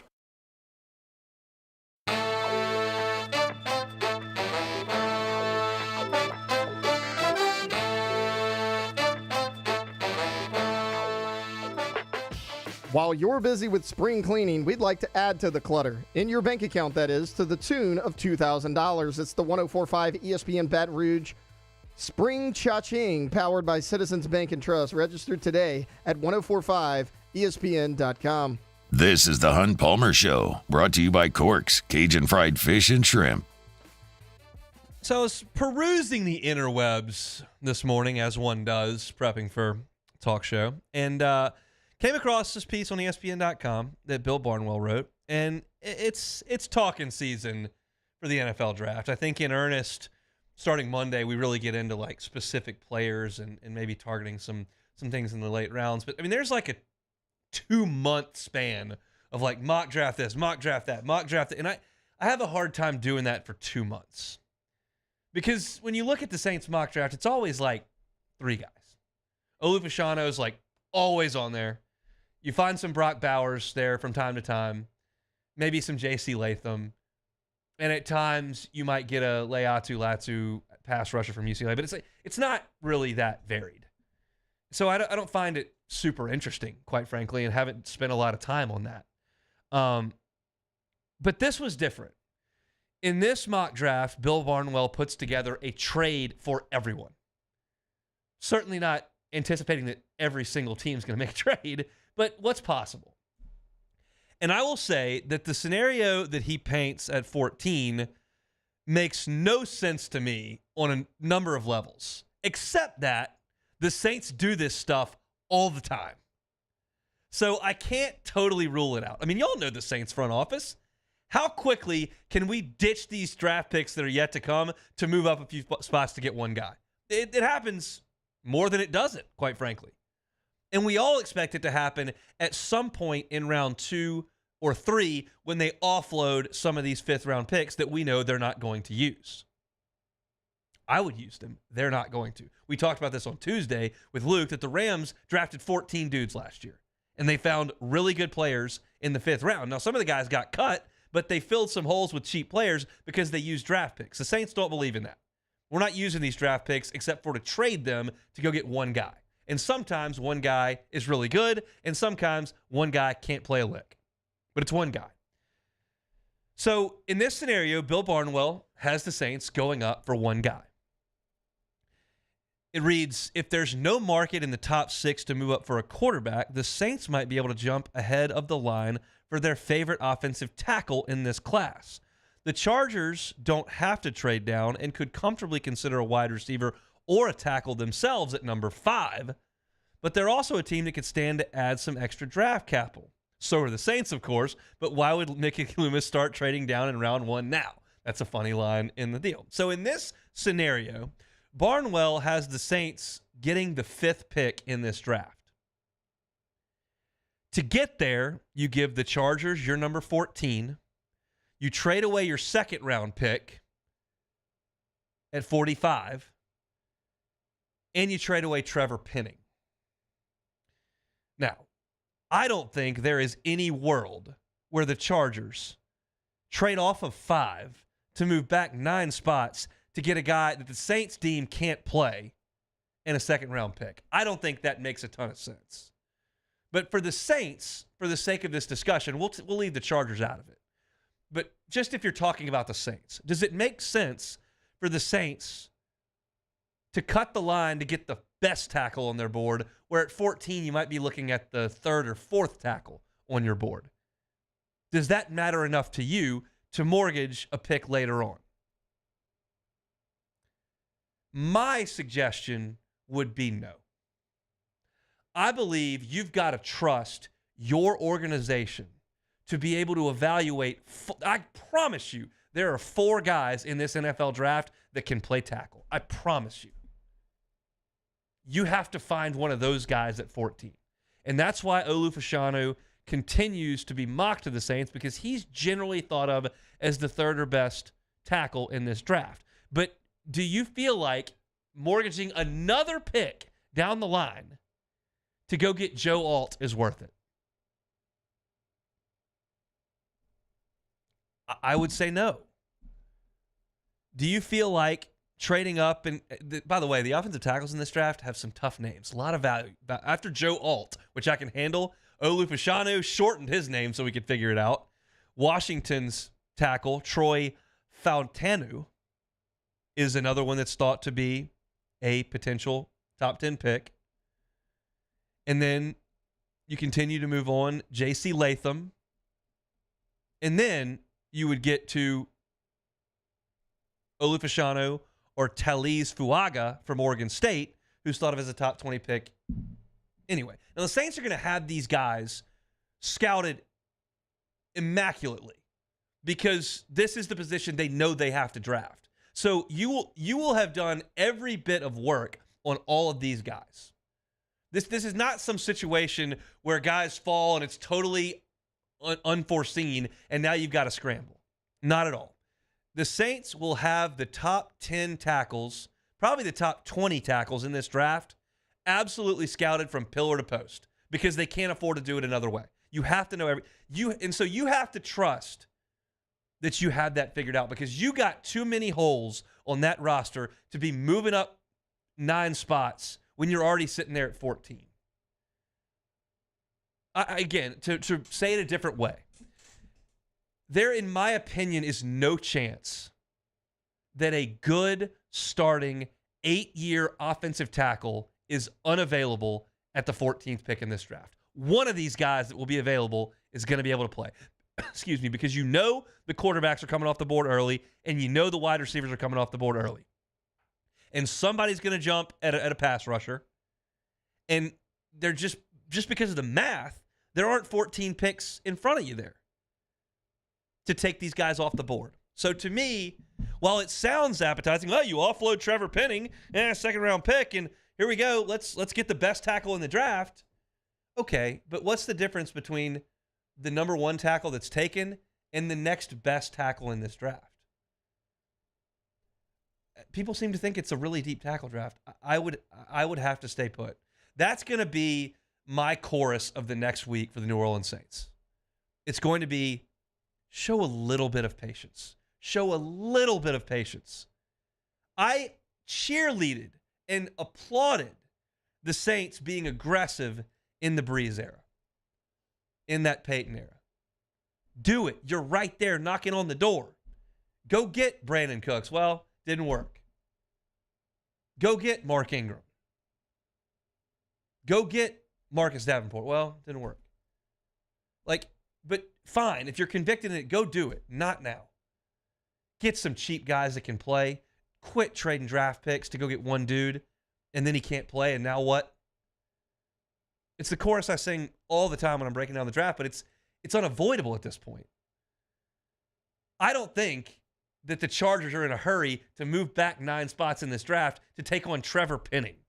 I realize Ryan Slater has got one side. You're bringing him in to compete on the other side or as a swing player, but I think that's a bad idea, and I don't think it makes a lot of sense. But the possibility of the Saints mortgaging some of that draft capital behind them to move up a few spots is very possible. I'm saying no, no, no. Somebody at 14 can help you, and you got to make some picks on the back end to help you at receiver, to potentially help you at running back, to help you at pass rusher, to supplement your depth at linebacker. You've got to do that.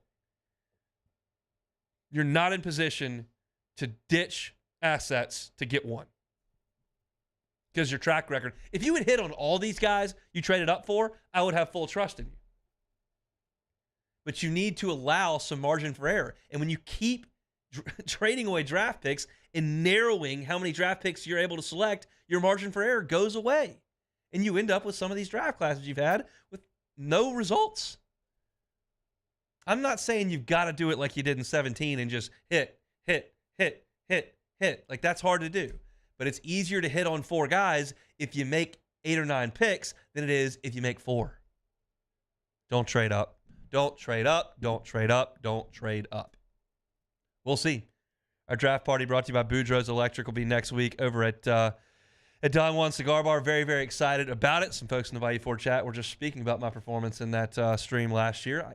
Scotch got going a little bit. Had a little fun. It was a good time. So we want y'all to come out to Don Juan. And if you can't make it out to Don Juan, then check us out on YouTube. We're very much looking forward to it. It's one of the more fun nights we have every single year, and we'll certainly be there at Don Juan. Inevitably, Matt will get very mad at me because I'll probably wear a Bengal shirt, and that makes him very cranky. But that's just the way it's going to go. Houday, baby. Die-hard fan for 4 years. And really like 2.5 because Joe's missed a lot of time, and I quit watching him when he wasn't there. But I'll have my shirt on Thursday. We'll see what the Saints end up doing. For all your Saints content, go to Hunt on Saints on YouTube. It's our Saints YouTube channel. All Saints, all year long. No fluff, just 15-minute segments of Saints. Subscribe to it. It'll show up right there on your homepage for easy access on YouTube. We appreciate Cassie, Taylor, and all the video crew for getting all that together as they do after each and every show. When we come back, talk a little bit about the Pels and some more LSU baseball as they get ready for a big weekend with Missouri. That's next on the Hunt Palmer Show. You are now listening to the Hunt Palmer Show. Speaking of our draft show presented by Boudreaux's, Boudreaux's Electric brings you our show as well. Give yourself the peace of mind. Know the power is not going to go out. You can do that with a Generac generator from our friends over at Boudreaux's Electric. The process is so easy. You have somebody come out. You tell them what you want. Some people want their entire home powered. Well, some live in a modest home. Some have a lot more square footage. Need different generators. They can make that happen for you. Some don't need the whole house powered. I just need the air conditioner running, and I need the TV running, and I make sure the fridge and freezer are working. They can do a generator that gets that done for you as well. Once y'all have got that decision made, they send out a full-time Boudreaux's Electric employee to do the installation. They're going to do it with the finest materials and the copper and the plumbing and the tubing. They're going to do most of that installation underground so it's aesthetically pleasing. And on the back end of that, they're going to monitor your generator so that they know that it's working all the time. And if it's not, they'll fix it. And you get a warranty attached to it, either 7 or 10 years, depending on the kind of generator you select for your home. Such an easy process, such a great process, and such a great company to work with. Neil and Melissa have been running things for 40 years down there at Boudreaux's Electric. Check them out online. Give them a phone call. That Gonzales location is opening soon. It's Boudreaux's Electric. In times of need, get a full list of phone numbers, websites, and other important emergency information on the Demco Stormwatch page at 1045ESPN.com. When it comes to ending cancer, we push forward, always working together for you. That's why our cancer experts at Ochsner have clinically integrated with MD Anderson Cancer Center. This means advanced cancer care, including access to life-saving clinical trials and integrating care to treat the whole you. Introducing Ochsner MD Anderson Cancer Center. Long live you. There it is, the extra mile, on the border of expected and extraordinary, for those willing to go further, like vans customized for work or play, with safety and tech to keep you connected. Supported by a 5-star sales, service, and finance team, and backed by the 1-star you know. So go the extra mile. It's never crowded, because so few have what it takes to go there. Mercedes-Benz Vans. Breck teamed up to reimagine your parks, and you imagined big. With your help, we went to work, creating 12 beautiful community parks across the parish. A family-sized water park, miles and miles of trails, and parks just for your dogs. There are more places to splash, to explore, to run wild, and even soar. You imagined, we delivered. Gold. Breck, your #1 park system in the nation. The Windsor Senior Living Community in Mandeville, Louisiana is a beautiful, vibrant apartment community geared toward seniors. They are nestled right in the heart of Mandeville, where seniors live a more carefree lifestyle in spacious apartments with the peace of mind that comes from having a little extra help. Call the Windsor at 985-624-8040 to schedule a lunch and tour. Come see how the Windsor can be your passport to peace of mind. Electricity is all around us, and our families depend on it. Every day is sparked by the power of a cold drink or a warm meal, a movie night, and a comforting light at the end of a dark hallway. From sunrise to sunset, playtime to bedtime, our team is ready to take care of your electrical needs. Even in the case of an after-hours emergency, the light in your life shines brighter with Mr. Electric. Hey, it's Matt Moscona. For years, you've heard me tell you about Insurance Network of Louisiana, helping you find better coverage for less money. But it's not just for your home and auto. They also offer commercial property. So, retail stores, professional offices like doctors, dentists, attorneys, clothing boutiques. Insurance Network of Louisiana can find you better coverage for less money. They service the entire state of Louisiana, and they're local. Moscona inviting you to join us for a Friday edition of AFR presented by Don Juan Cigar Bar. The Riot Radio Hours return, previewing LSU, Mizzou, and Pels Kings in the play-in. Join us, 3 to 6, 104.5 ESPN Baton Rouge.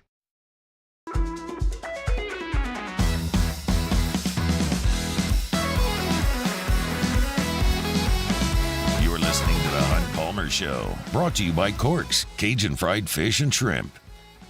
Always take a little solace in the Cubbies knocking around an old SEC ace. Cubs just having their way with Florida's A.J. Puck and the Marlins today, which gives me a smile.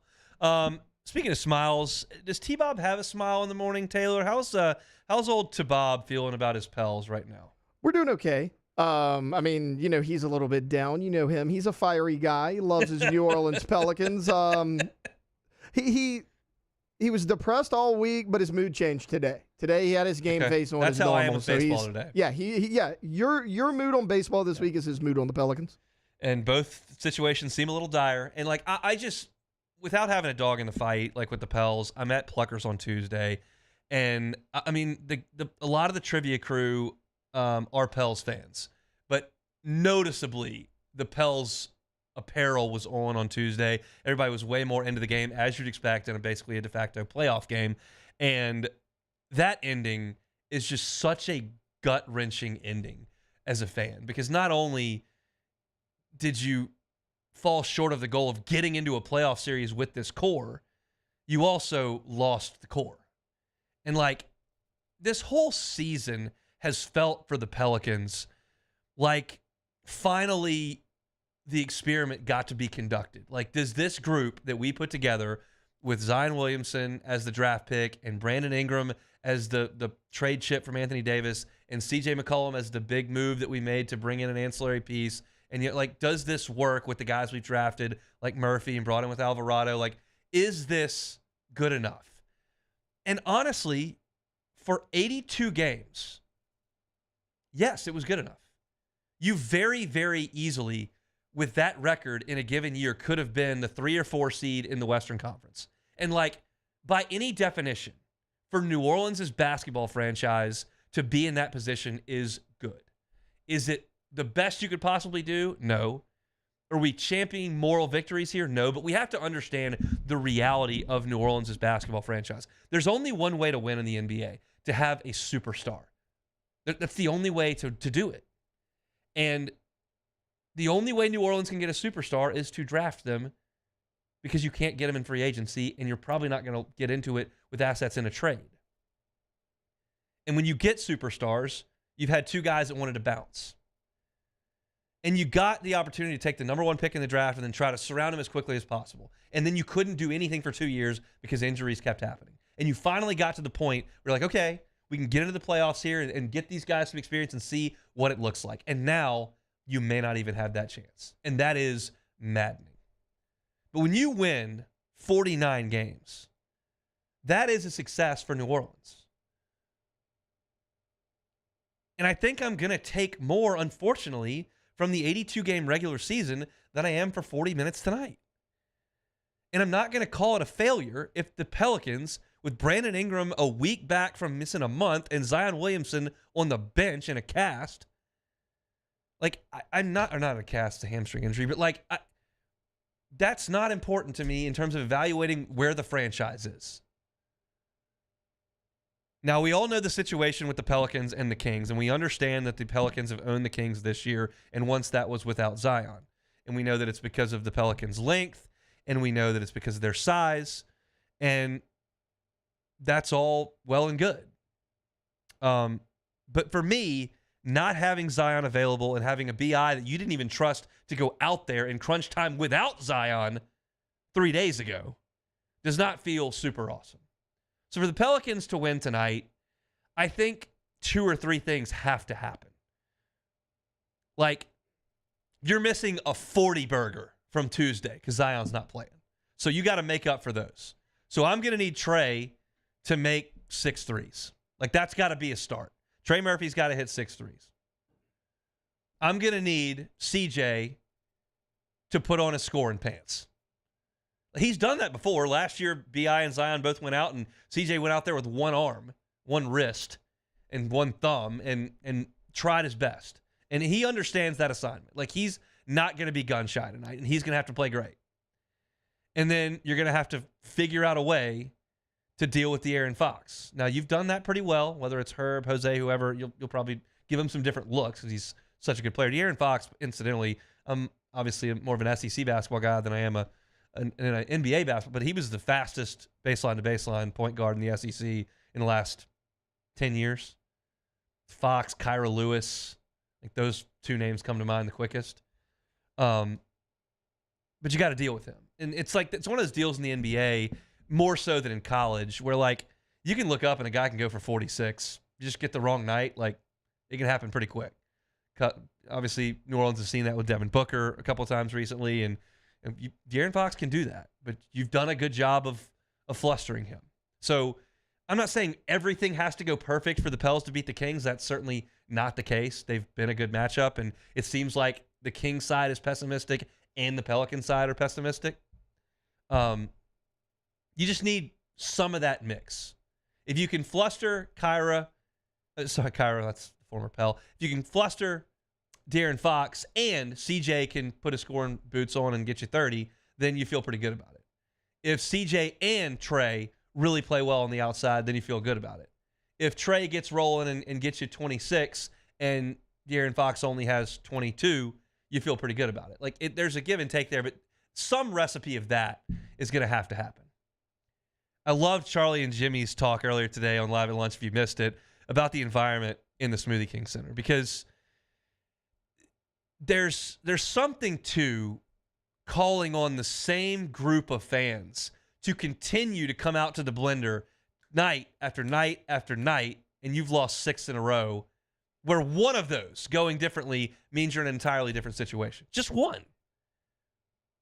And it's, as T-Bob's talked about it, it's Charlie Brown with the football. It's just like, do we have to do this again? But they will. They'll show up tonight. Tickets are affordable right now. They'll show up tonight, and if you fall down 18, like, that's trouble. But they did that on Tuesday, and I thought the crowd on TV sounded like they were really into it for that rally. But it fell short. You are outmanned tonight, well, undermanned tonight without Zion and with a less than 100% BI in terms of his game shape. But I think the Pels will win this game. I like the Pels tonight at home against Sacramento to move on. But unfortunately, it comes at a cost because not being able to analyze Zion and BI and this core in a playoff series is unfortunate. And you need Willie Green to coach in these series where adjustments are so key game to game over time. That's why this team needed to get into the playoffs, because it's so valuable in the NBA to have gone through that playoff situation, because it's unlike other playoff sports in professional sports. In the NFL, it's one game. Go play it. In Major League Baseball, the starting pitchers change every single night, so it's different. In the NBA, same group, same coach, go fix it. There's an art to that, to being different each time out. And the Pels haven't had an opportunity to do that with Zion on the floor. And you thought they were going to have that this year, being where they were, being the highest ranked team of all the play-ins, having an opportunity on the last day of the season to get out of the play-in altogether, and then he gets hurt. Sucks. But I like the Pels tonight in New Orleans, 8:30 on TNT. And then we'll see what they can do when they get in with OKC, if that is, in fact, the case. We'll take one more time out when we come back. My final thoughts on LSU and Missouri baseball. We'll play some Take It or Leave It, and we will leave you for the weekend. It is The Hunt Palmer Show. You are now listening to The Hunt Palmer Show. One Bath and Closets. OneBathAndClosets.com is the website. David Duvall and his team, 30 years redesigning and remodeling bathrooms and closets. I've told you all this a few times, but it's just a personal anecdote. In Alyssa and I's first home, which we loved, we just had bad closet situation. Just wasn't good. We had to put clothes in different closets in the hallway and use the guest room, and we just didn't have the requisite space. So when we were looking for our next home, we prioritized that. And now that we have a new closet situation, everything's different. Alyssa's so much happier. It's easier in the morning. There's more space. It's just we're not cluttering other closets in other rooms. It's a game changer. You don't have to move to make that happen. We knew we were going to, so we did. But One Bath and Closets, David Duvall and his team can come in and give you that freedom, that luxury at your home currently. You don't have to jack up that interest rate. Got to start with a free consultation. You can do it online at onebathandclosets.com. Check out David Duvall and all the great work and all the great reviews that they've got there. Have them come in and set something up for you. It can be customized to your exact specifications and needs. You won't know what they can do for you unless you have that consultation with David and his team. Check them out online and request that free consultation. It's One Bath and Closets. They're at onebathandclosets.com.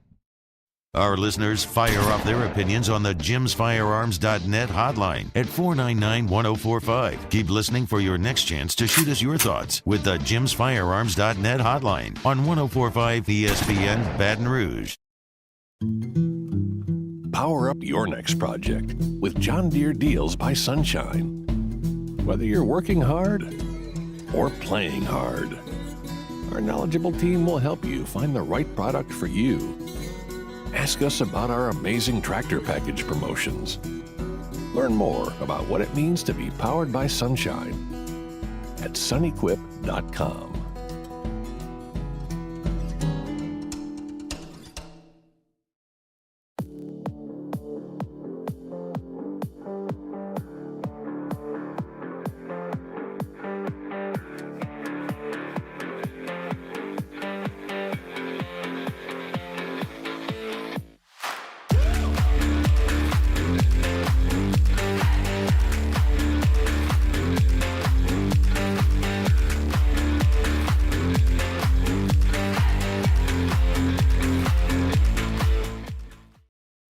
Breck teamed up to reimagine your parks, and you imagined big.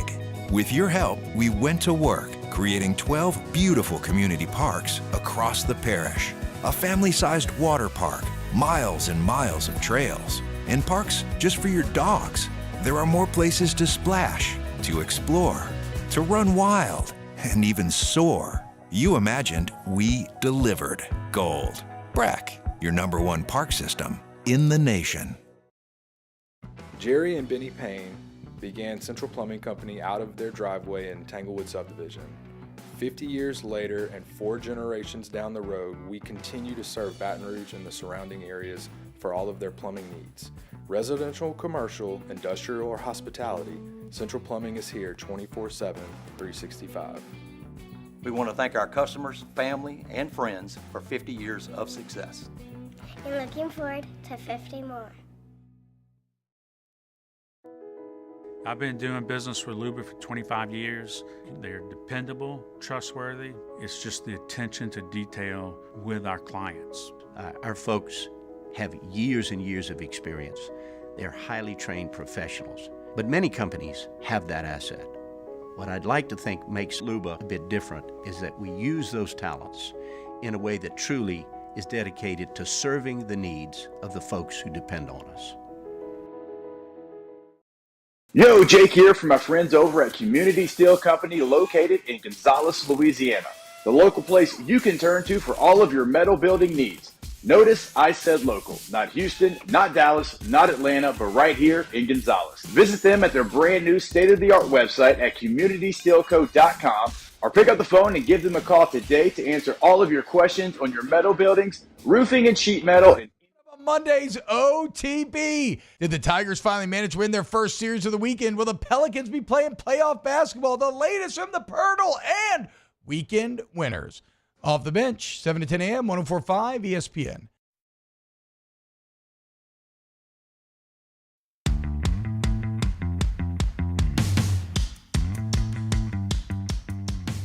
This is the Hunt Palmer Show, brought to you by Corks, Cajun Fried Fish and Shrimp.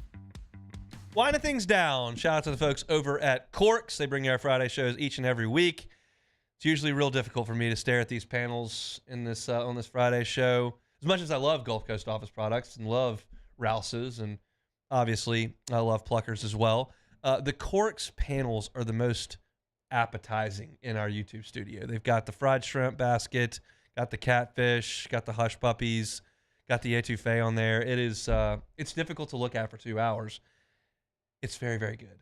Check out Corks. Looking for something to eat this weekend. I always say this, but they're really, really good with catering. So whether you've got a birthday party coming up, whether you want to feed the office, any kind of bulk order, they are happy to do it over there at Corks. They'll bring you in the big trays of French fries, trays of fried shrimp, trays of fried catfish. They also do po' boys, which are fantastic. I hear all the time, like, where's a good place to get a po' boy in Baton Rouge? And you hear kind of all the usuals that have been around forever. Corks is only a year and a half old. Their po' boys, awesome.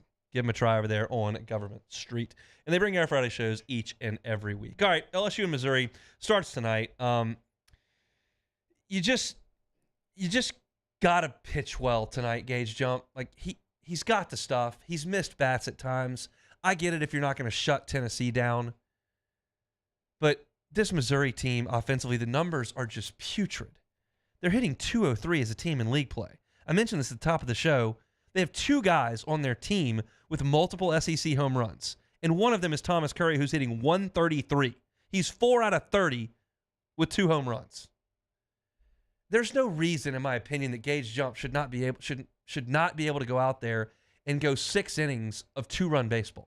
Like, that is not asking too much of the guy that you brought in the transfer portal to be in your weekend rotation. They have got to find a way to get through tonight and tomorrow without compromising the Sunday bullpen. Whether it's Holman going 8 1/3, whether it's Jump going 6 and the lineup scoring 11 tonight, somehow, some way. I refuse to tap into losses at this point to this Missouri team. I know they swept Florida. I know. They're 2-10 in the other games. This is a bad Missouri team. It's time for LSU to show up and play a good weekend of baseball. It's not that they've been awful. They haven't been good enough against the elite teams in the sport. This is not that. This is a bad team relative to the SEC. They need to take care of business starting tonight. I've got LSU sweeping the weekend. Sweeping it. You're all rolling your eyes. Oh, sunshine pumper. Oh, you're a homer. Maybe so today. I've made that decision. But that's where I'm sitting today on Friday. I'll be here Monday, 1 o'clock. I might be crying on my laptop because you lost 2 out of 3. I might be leading the rally after they sweep and you got Auburn coming in. I'll be here at 1 no matter what. Hope you will too. Before we get to any of that, we got to play Take It or Leave It. All right, sticking with baseball, Hunt. Jack Caglione has homered in 8 straight games to tie the NCAA record. He will break it tonight at Vanderbilt. Take it or leave it. I'll take it because he almost always hits a home run. He's just an absurd person.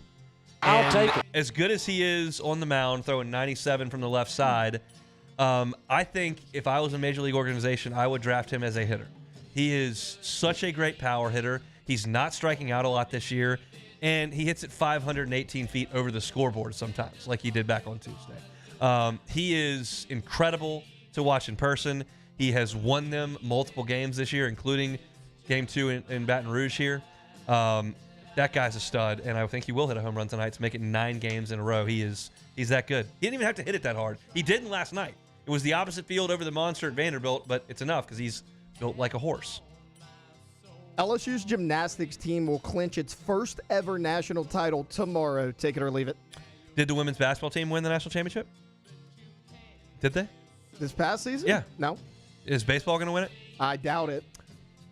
Well, technically women's golf could win it. They're pretty good, but we got to win one. Like, that's just what happens around here. You got to get one natty, and I think that the gymnastics team will get it tomorrow. Love my conversations with Jay Clark every football season. Guy loves to talk football, but also has done a heck of a job with gymnastics, and you feel like this is the one they have to get because Oklahoma is out. You still have Haley Bryant.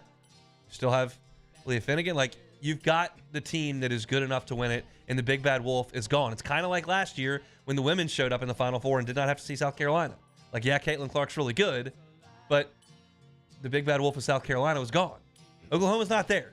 They fell too many times yesterday.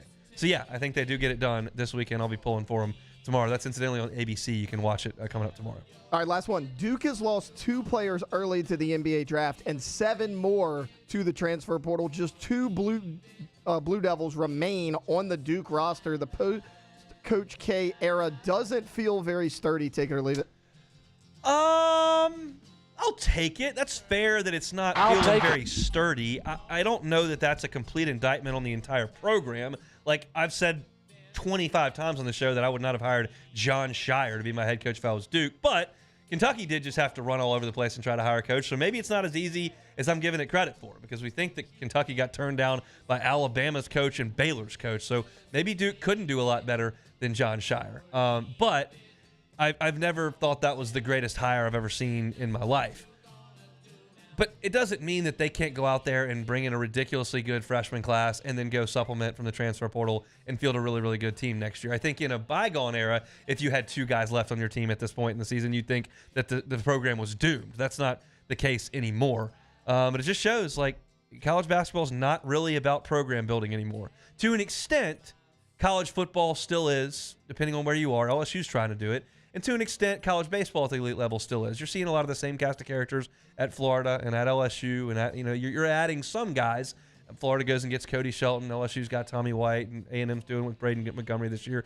And so but it's not like a huge turnover year. College basketball, it's turnover every year. You're going to get 6 guys no matter what every year from every team. If you're a low-level team, your guys are moving up. If you're a higher-level team, you got guys moving around. Like LSU's certainly not immune to that, and neither is Duke. And that's just the reality of the situation. But I will say that John Shire probably not sleeping great at night knowing there's 2 scholarship guys on the roster. So that's just the way things break.